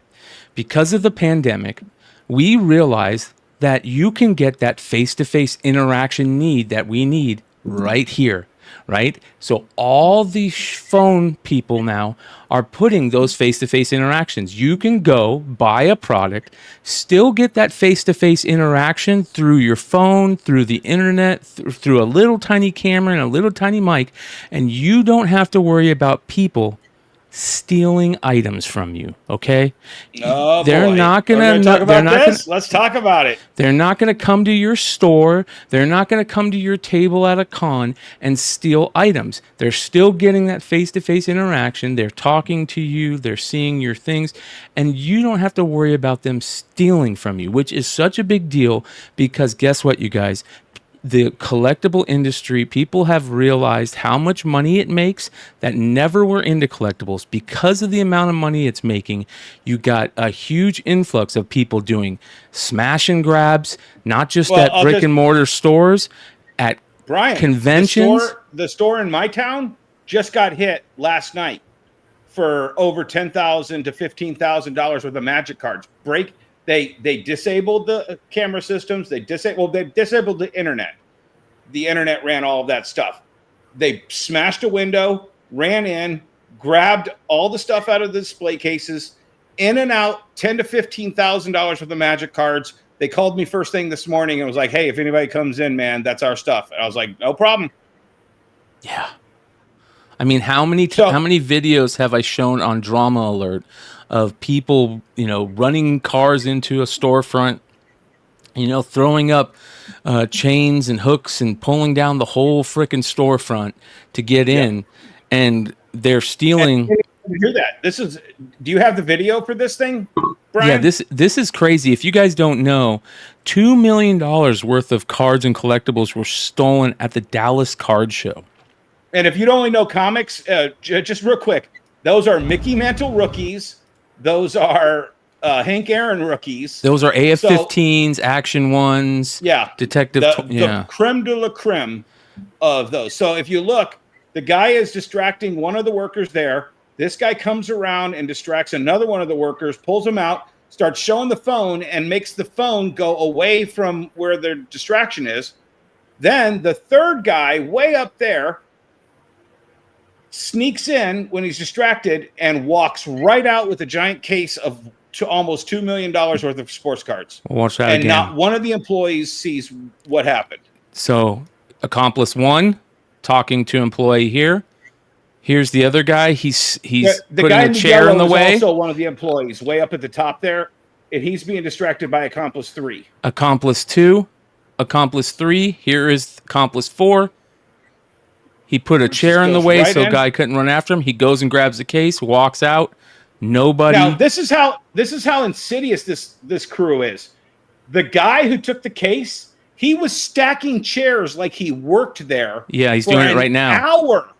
For an hour before this heist went down. Yeah, he's doing it right now. Yeah, he's pretending like he worked for the convention center stacking chairs. This is and the crazy. second all 3 of his accomplices are in position, he just wanders over, picks up the case. He's literally 6 feet behind one of the employees, the guy in the yellow shirt, and is gone. And then Mickey Mantle rookie, Mickey Mantle. These 4 cards right here, you guys, are the Action Ones of the sports card industry, okay? Yep. Here's Mickey Mantle rookie, Willie Mays rookie, Hank Aaron rookie, Joe DiMaggio rookie, Harlem Killebrew rookie, Sandy Koufax rookie, Stan Musial rookie, the only Satchel Paige card, Jackie Robinson rookie, the only Jackie Robinson cards, Tom Seaver rookie, the $20,000 Dave Winfield rookie, and a Babe Ruth card from 1922.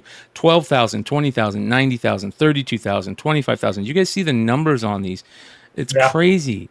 40,000, 26, 100,000. 100K, yeah. One of the cards was 100K Mickey Mantle rookie. Unbelievable.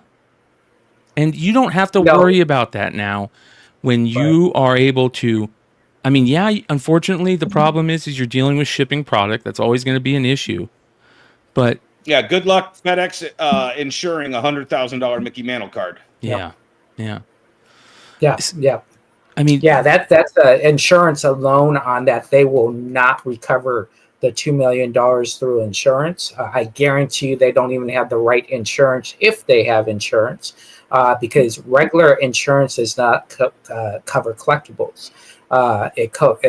Basically the rating, the insurance is kind of funny. So if you have a Hulk 181 and you have insurance, Hulk 81 will pay you the face value of that book, right? I know. Yeah. Which is what? 50 cents? 30 cents? 30 cents, yeah.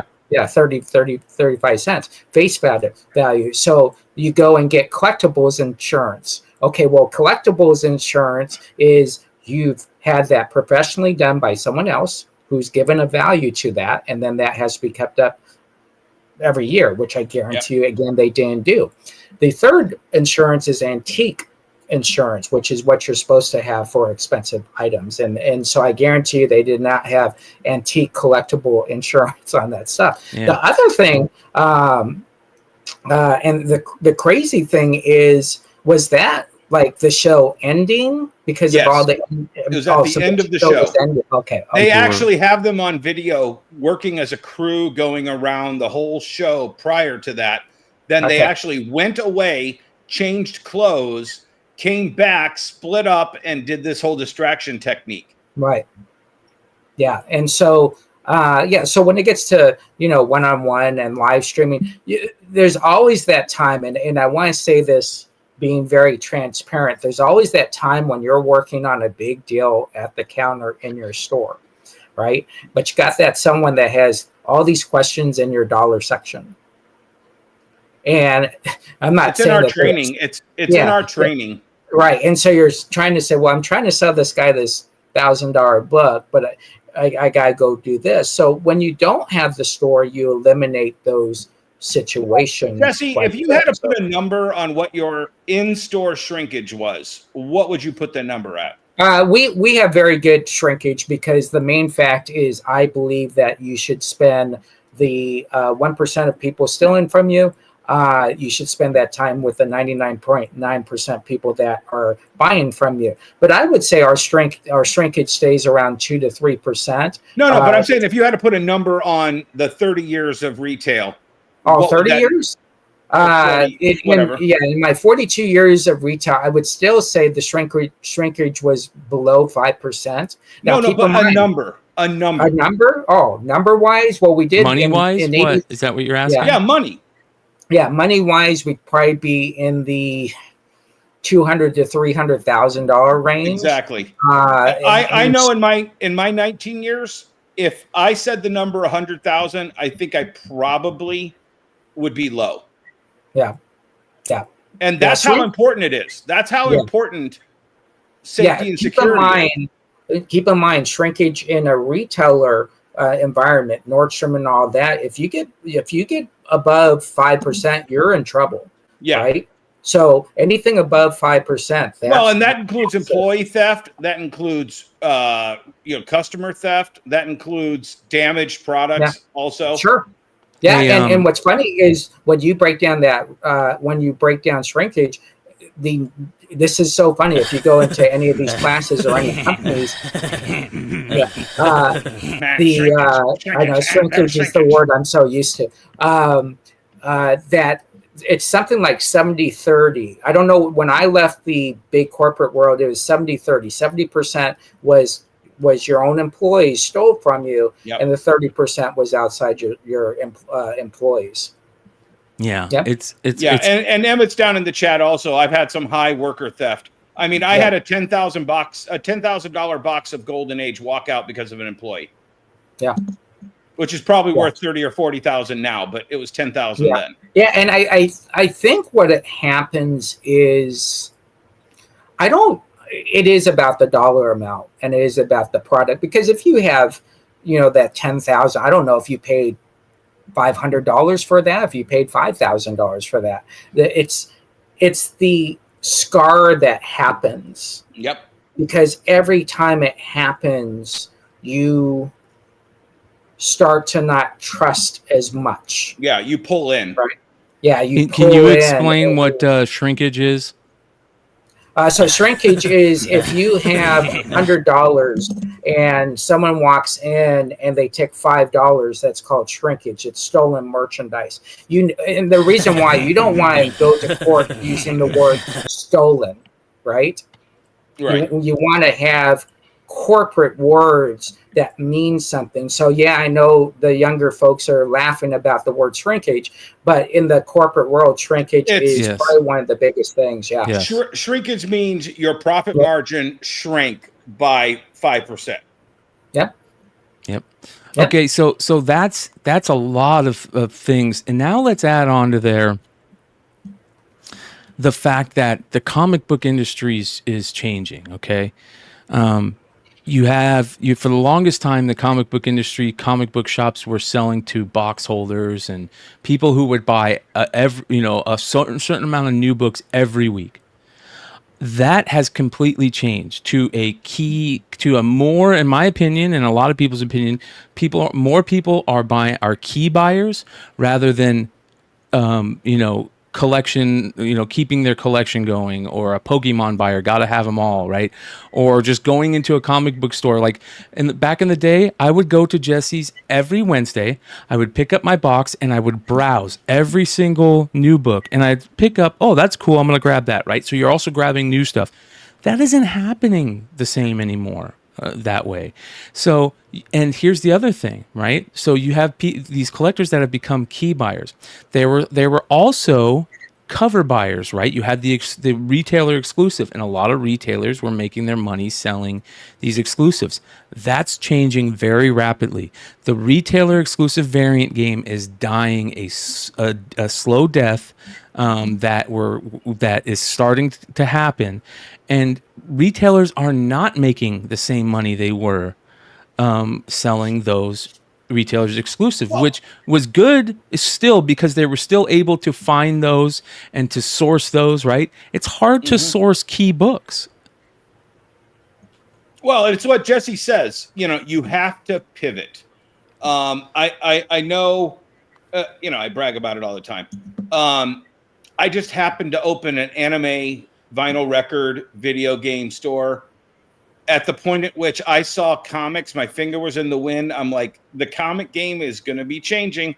Although I have the perfect business model, I want to see if that same business model works for other genres. To me, it's always worth the gamble to try out new things. It just is. I'm a gambler. The second I open that record store, Brian, you're starting to pull up on the market report, vinyl albums, video games, anime, and everybody's talking movie about posters, anime and manga, music posters, music memorabilia. And meanwhile, I'm just sitting back going, okay, I guess I'm on I guess I pivoted at the right time again. Yeah. Collectibles, the pandemic caused it caused more people to find a different hobby that they could do at their house, and collecting is based on nostalgia. And when you're stuck in your house and you're thinking about things, maybe you're going through old stuff, you start thinking about nostalgia and you start spending more money on nostalgic things. And collectibles are the number one nostalgic thing that I can think of. Whether it's well, look at one of the most popular movies that's getting another resurgence, and I've had at least 3 customers come in the last month looking for it. Ready Player One. That movie explained that in the distant future, there is something that makes a 16-year-old boy want to buy a He-Man lunchbox. Because the popular culture that Jesse, Brian, me, everybody in the chat grew up in is so prevalent. It's being resurrected by Darkwing Duck, G.I. Joe, Kickstarters, Thundercats, you name it. Rob Liefeld just had a observation today about the 7-Eleven Slurpee cups. Yep. So you sit there and you go, okay, and I'm not patting me and Jesse on the back. We figured this out. We understood our business models. Right. That's another thing is 75-85% of all of these key books didn't pan out because of the spec play. Right. I think the most important thing when it comes to exclusives, the wording of that might not be exactly correct. The wording is, how are store exclusives doing, a comic book store exclusive doing versus the people that are just doing exclusives?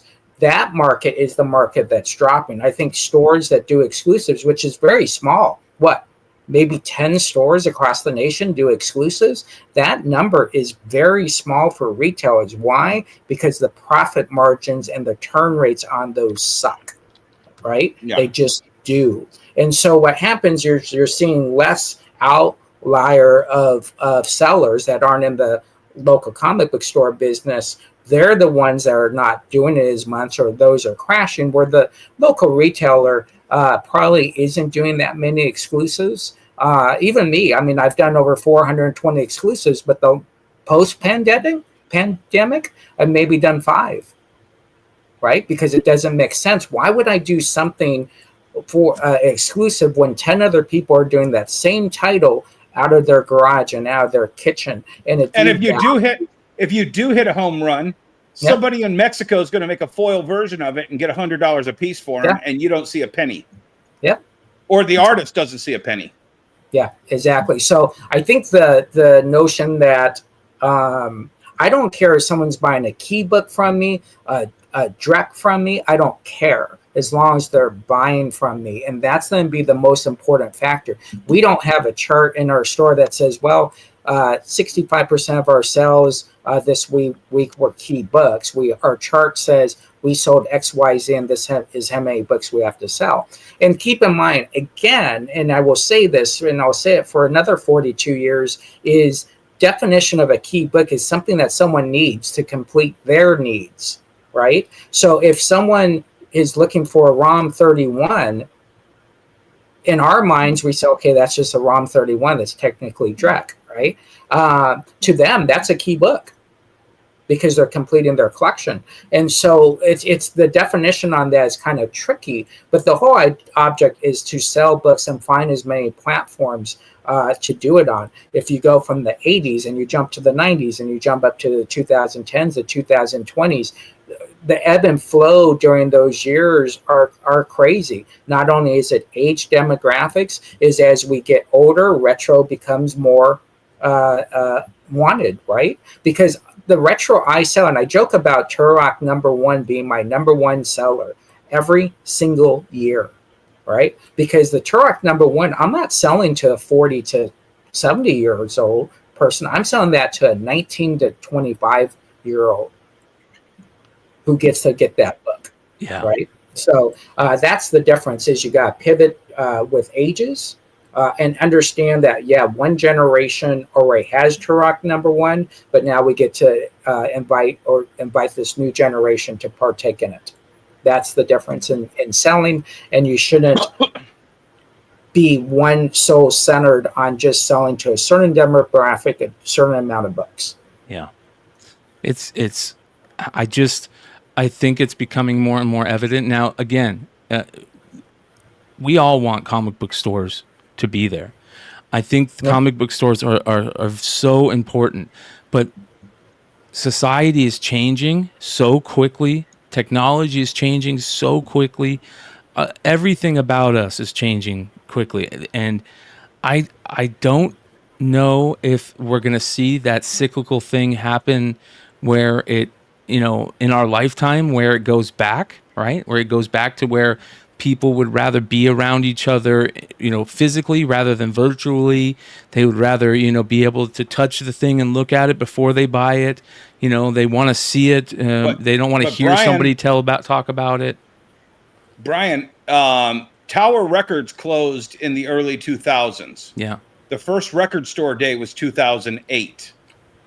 We lived in an 8-year window where everybody was saying exactly what you just said about physical media, records, DVDs, etc. But here's the difference. Here's the difference. Why are people buying those physical media? It's not necessarily to listen to, like the reason they used to buy it. It's because they want to collect it. It's nostalgia. Yeah. It's not just to listen to. And I say this all the time, but I don't think I've said it on this show. If I'm the last comic book store out there, I'm going to turn it into the last Blockbuster, the last, that there is a definite thing that you can do being the last of your breed. And if I last that long, I will be the last comic book store, physical store, because I want to put those comic books in people's hands. Yep. Yeah, and that's, again, there's no right or wrong way to sell a comic. I will tell you, as a very fluent live streamer, who has been one of the first 2 live streamers in comic book industry history, you build a base that I don't know how well I would do selling to those people in person. Why? Yeah. Because they like being in a room with 40 people at the same time. They like bidding against each other. They like the conversation of talking to people they will never meet, but they're talking about how their kid won the wrestling championship. So that's a different culture. And so when people say, well, you got to have one-on-one and you got to do this. Well, yes, you do. But in some cases, you build yourself up as that guy that can sell to the many and not the few. Go ahead. No, that was then. It was just. I had a guy come in 2 weeks ago, and he was over digging through the vinyl, and he was digging, and I'm like, okay, whatever. And I didn't even see the stack was to his left, and I was to his right, so I didn't even see he had a stack. Came up, bought $150 worth of vinyls, and then he was like, I will buy any vinyl that has a vehicle on the cover. Yeah. And he dug through, 2 hours probably, digging through all of our vinyl, pulled out every single album that had a car or a truck or a motorcycle on the cover. Sure. And he he bought all of those, and some of them were garbage, but he bought them, every one of them. You know, like best of the '60s, and it just has a picture of a car. Yep. He's not listening to those. Car. Yeah. Had to have it.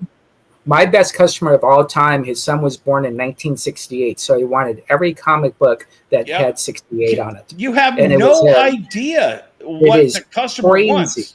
Crazy. And guess what? He could go on eBay all day long, but he wanted to dig for an hour or two just to see the covers in person, to see if it strikes that note with him, and he bought every one of those. Right. Gary Morrison asked about a business plan. Well, a business plan in the comic book industry is kind of a set way to do it. If you are going to carry new issues, then your business plan is already written for you. It's already done for you. There's no business plan other than financials, right? But if you're going to explore into back issues, different genres, I have an 80-piece arcade, which is called Ready Player One, Dennis, just so you know,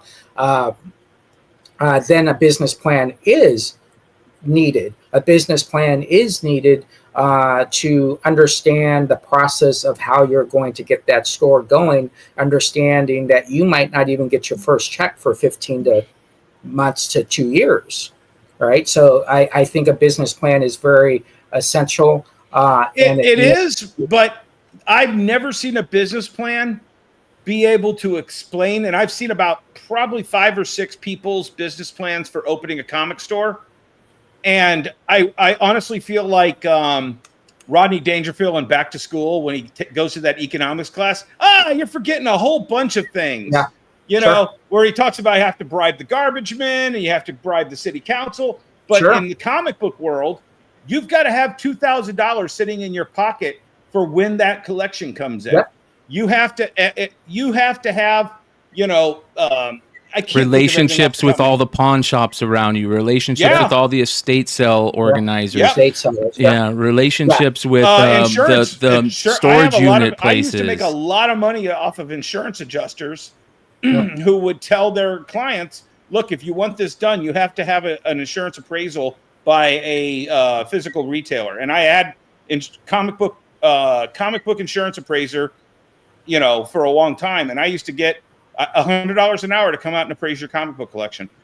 Yeah. That you can't put that in a business plan. No. That's just free money. Well, I think any business plan should be pivotal. I think it depends on how you're running. If you're opening up in Rapid City, wherever Rapid City is, Iowa, not Iowa. Where's Rapid City? Wherever Rapid City is, and there's no other comic book store, your business plan is then be different. When I opened up against the #1 store in the world down the street from them, across the street, I could see their sign. Obviously, your business plan is much different. There were, I forgot who talked about, they know 7 stores that are opening soon. It's not about stores opening. Let's talk about those 7 stores 2 years from now and see where they're at and see how many of those 7 stores are still in business. The life cycle of a new store opening up is very, very short, and that's very, very unfortunate. And Jesse, let's go one step further. I was the one that was famous for bitching to Diamond about, reporting our positive credit. And I talked to one of those top 10 retailers that we've actually mentioned here on the store.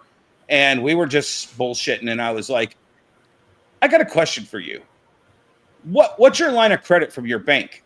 And he leveled it out to me, 7-figure plus annual sales, this many in, actual real estate he owned, this much in comic book inventory. He's like, my bank wouldn't give me more than $20,000 if I went in there and asked for it tomorrow. Comic books aren't considered real business. So the best business plan you can write up, no one is going to take it seriously. I'm sorry. They're just not. No bank is going to consider you, because there's so many dipshits that own comic book stores. It's ruined it for all of us. Right. Yeah. Even the most successful. Right. And so I think what you want to look at is you want to look at track records, and even in the online business, how many people actually survive after 2 years? Again, it's a very small group that becomes successful.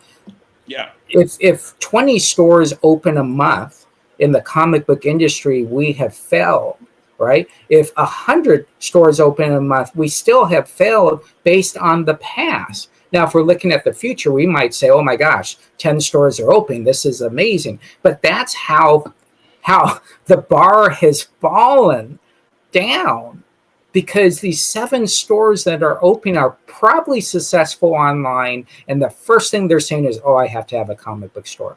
And unfortunately, reality will set in when that first 30 days is free and they do have to pay that first month's rent, and they have to pay the power bill and all that. So yes, we want people opening up comic book stores, but we want people to be financially smart. We want them to be business owners that sell comic books and not comic book store owners that just love comic books. And that's what's happened over the years.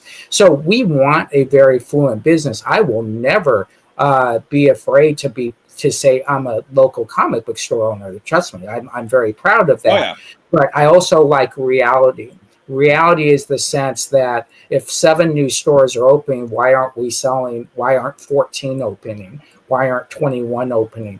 And that's very, very important. You have these stores that own 13, 14, 15, 16 stores in an area. Why? Because no one else will open up a store. Phil Boyle. Yeah, whoever. Yeah, exactly. And so our market is very fluent, but it's about being pivotal and going into directions that make sense to your business model, your business plan. Listen, those companies that are doing Kickstarters, I will always love shaking their hands, congratulate them, but most of them say, how can we do business together? Yep. And that's the barrier you need to break. Well, speaking, we're about done with the episode today, but I want to, I was able to finally go into Kickstarter, and I think how the hell did we stretch this into 2.5 hours, guys? Yeah. Jesus. So this is very interesting. So if you go by graphic novels, so there's 2 different groups. There's graphic novels and then there's comics, right? So if you go by graphic novels, these are the top graphic novels in Kickstarter history.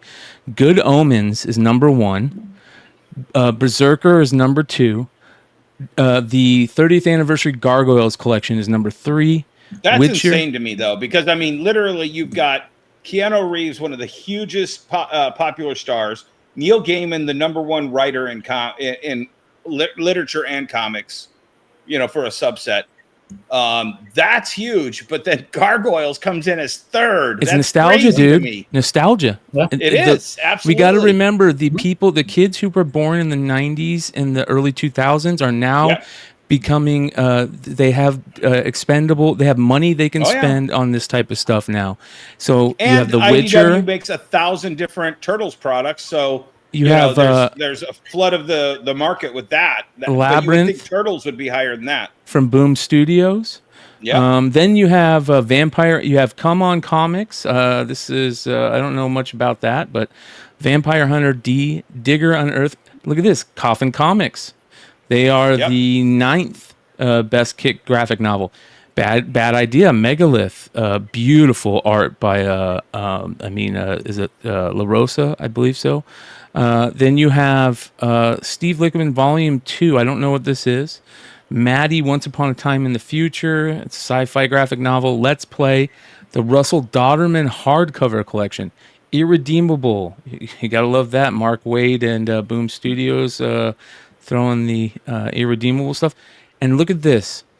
If Darkwing Duck can get... They're at $344,789. If they can get to, so they need. Come on, defeat Mark Waid. Right, get over there and buy one now. Less than $1,000.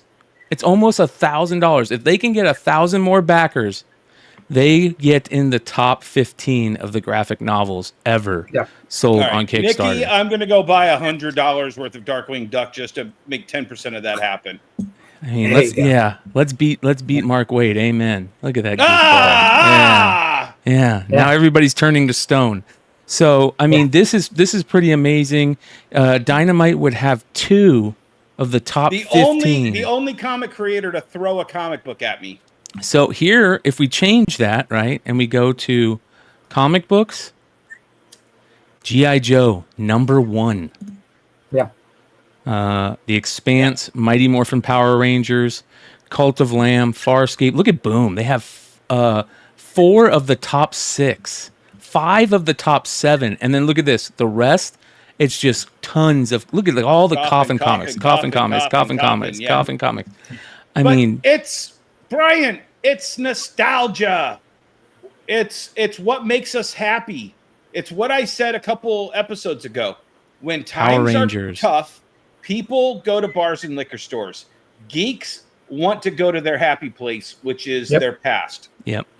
And that's what we do. I think here's the thing with the Kickstarter that maybe will enlighten some of these people. Some of these people will never meet Brian Polito in their life. So if they come in my store and they buy a whole bunch of stuff from Just James Comics and his Lady Death stuff, cool, great. When they go on his Kickstarter, they're buying from Brian Polito. And they're saying the person I love, the person I like, I was part of his Kickstarter. I helped get them over XYZ. So there's this one thing that just makes it cooler and better that you're part of this huge group of 5,000 people that have participated in it. So I think Kickstarter has not only created a great community of buyers, it's got them one step closer to someone who they may never meet, but they partook in something with that person. And I think that's a big thing there. Yeah. Well, all right, you guys. Thanks for hanging out with us this Tuesday. We're getting very, very close. 2 weeks to Comic-Con. Yeah, 2 weeks to Comic-Con, you guys. It's going to be crazy. A lot of us are going. It's going to be an absolute blast. I was telling my buddy Kyle the other night. I go, in the last week, my schedule has almost completely filled up for the whole time I'm out there. It's pretty amazing when you're able to go to someplace and meet hang out with all your friends that you don't usually. Are we going to have a Comic-Con meetup, Brian? I would definitely love to figure out some way to get that to happen. We'll see if we can pull it off. I will smoke cigar. Anybody who's going to Comic-Con, let's just call it now and then we'll plan it later. Yeah. Let's have a cigar smoking meetup at the Hyatt on one of the days, Brian, and I can smoke cigars. You can smoke whatever. Jesse can smoke a Pepsi. And do they sell alcohol there? Is it a bar? Yeah. There's a bar out back there. Yeah, perfect. Yeah, we can do that one of the nights. So Hyatt or the Marriott. I forget which one's the happening spot, but let's do it at one of those two hotels after the con. After dinner. Something like that. Yeah, and I think what I love about this conversation we're having right now is a good portion of people in the comic book world will never make it to San Diego Comic-Con. It could be financially, it could be it's just too far. They can't get the time off. They couldn't get a ticket. Right, is one of the big things. We're able to bring that to them, right? And when you can bring something to them, it makes them still be part of it. And I think that's very, very important that we have this responsibility to bring San Diego Con to people that will never be able to go. It's crazy. Yeah, it's my favorite scene in one of my favorite movies. When they say this means something, Comic-Con means something. Yep. Close Encounters of the Third Kind. Richard Dreyfuss sees the TV screen and he's been drawing this in his brain and he's like, "Oh my God, I have to go there." That's Comic-Con. This is all of us over here building our collection in our house. Yep. And they say it like. Some of them never got the connection. Some people, until I saw Lost Boys, I didn't know there was a thing called a comic book store. Yeah. And I just want to close with a very simple thing: is someone who's been going to San Diego since 1982, when it was at the El Cortez or Old El Cortez or Old Cort. Oh my gosh, I have a mind blank now. Not El Cortez. El Cortez. It's the El Cortez. Golden State Comic-Con. Golden State Comic-Con. No, I'm talking about San Diego Comic-Con. It was but it was called Golden State when it was at the El Cortez. Right. And then moved up and then became Comic-Con and then moved to the convention center. It doesn't matter if about lines, and it doesn't matter about the product there. It's just about being there. Yeah. That's all it's about. As from 12 to now I'm 55, I can't tell you anything other than just being there. Nothing sticks out big time. I've met all these people, but it's just the fact of walking in and you're at San Diego Comic-Con that there's this rush to it. And so it's a very fun thing. And any way you can partake in it by not being able to go, there's still opportunities for you to be part of it. Yeah. Yep. This is, here you go. Memory dumps. Yeah. So that's where the first real Comic-Con, San Diego Comic-Con was held. They held one in the Grant Hotel the first year was like a dry run at the Grant Hotel. Yep. And 20 tables max, maybe 25 tables, one panel room. Not one long box anywhere. They were all in stacks on tables. Yeah. And it's something that I was very fortunate to be part of. And but walking through the doors, just it's something that it just you're at your second home. Yeah. When you walk into San Diego, New York Comic-Con, I don't have that feeling. San Diego Con, personally, I do have that. See, feeling, you do, Jesse, because you've been in that business and on the West Coast. Right. For me, and maybe we should start asking, what is a Comic-Con? I don't want to get into that, but I go to see my friends. There's not one thing that's going to be offered at San Diego that I could give two shits about. I can buy it later. I don't have to spend $1,000 on hotels and $500 on flights to buy something on eBay, within 5 minutes of the first person posting it. I'm going to see you two guys. I'm going to see anybody out there. I'm going to see my friends in the industry. When I walk past Billy Tucci's booth, I'll buy whatever his variant is. When I walk by Polito's booth, I'll buy whatever his variant is. When Jeff Vaughn, Alex Ross, I'm there to support the industry, support my friends, meet new friends. I meet somebody new every year that I end up talking to for 20, 30 minutes and never see him again. Yeah, it's going to be I'm looking forward to it. I'm very excited. I'm looking forward to see. That's the only reason I'm going. I'm not going there to buy comic books. I'm not going there to sell comic books. I'm going there to see friends, meet new friends, and just enjoy myself for 4 days. Get out of the heat. It's 116 degrees plus, and it is. I'm getting too old for the heat. When I was a kid, why am I coming to Phoenix again? I don't know. You're gonna be in hell for 2 days, my friend. I'm melting. It's that bad. What a world! I will take 116 degrees anytime now that I'm in Florida. Trust me. Take 116 degrees because you do not want to be here when it's 95. Fuck. It's just it's tough. You're no not matter what. discouraging me, Jesse. I'm still moving there. Fuck yeah. There you go. Yeah. All right, you guys. Make sure you guys go check out Jesse on his eBay live sales. He's been in 10 minutes. 10 minutes. 10 minutes. He's going to have a sale. I'll be having another Whatnot sale on Sunday night. And then shout out to everybody that's been coming to the Whatnot sales. They've been absolutely great. I've been telling these two guys, I was telling them backstage that I don't know how, especially Jesse. I don't know how Jesse does it. Jesse is the superhero when it comes to slanging books and all that shipping. It's easy to go and sell books for 4 hours on Whatnot. Right. The hard part is afterwards when you realize you got to go ship and package, 200 books. Everybody 200 doesn't lots. have a warehouse with 4 employees to do all that for them? Yeah, no, not here. And Brian, me and Brian were talking about this. I sold over 1,000 books this weekend, and it took me 8 hours to ship. And you have to be committed. And if you have a warehouse that people ship, you still gotta make sure it gets shipped, right? And so you gotta have that responsibility. I will tell you, and I will say this every time. to have 90,000 plus feedback and never have a negative means that my company, are not, we're vested in selling, but we're over vested in shipping. And that's what we're always going to do, is understand a comic is not sold until that customer gets it in their hand.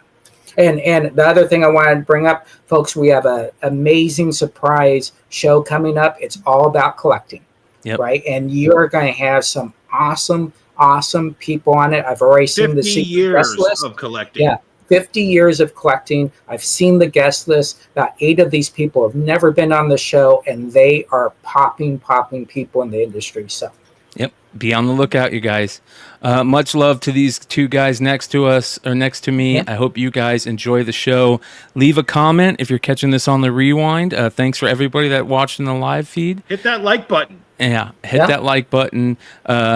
Let people know about the show. That's another thing. Thank you to everybody. And hey, real quick, guys, there's so many people in the chat. Anybody who's thinking about opening a store, send this to them. Make sure this gets into their box and they watch it, and tell them, get a hold of me or Jesse. We'll tell you everything we need to know. It's in the opening line. The experts of the comic industry are here to share their knowledge. Right. Amen. Yeah. We're not here to discourage anybody from opening up a comic book store. We just want you to think about it. We want you to be successful. Exactly. Just take an extra day to think about it. And or a month or a year. Yeah, whatever. And just sling and have some fun. That's the big thing. So much love, you guys. We'll see you soon. Yep. Peace.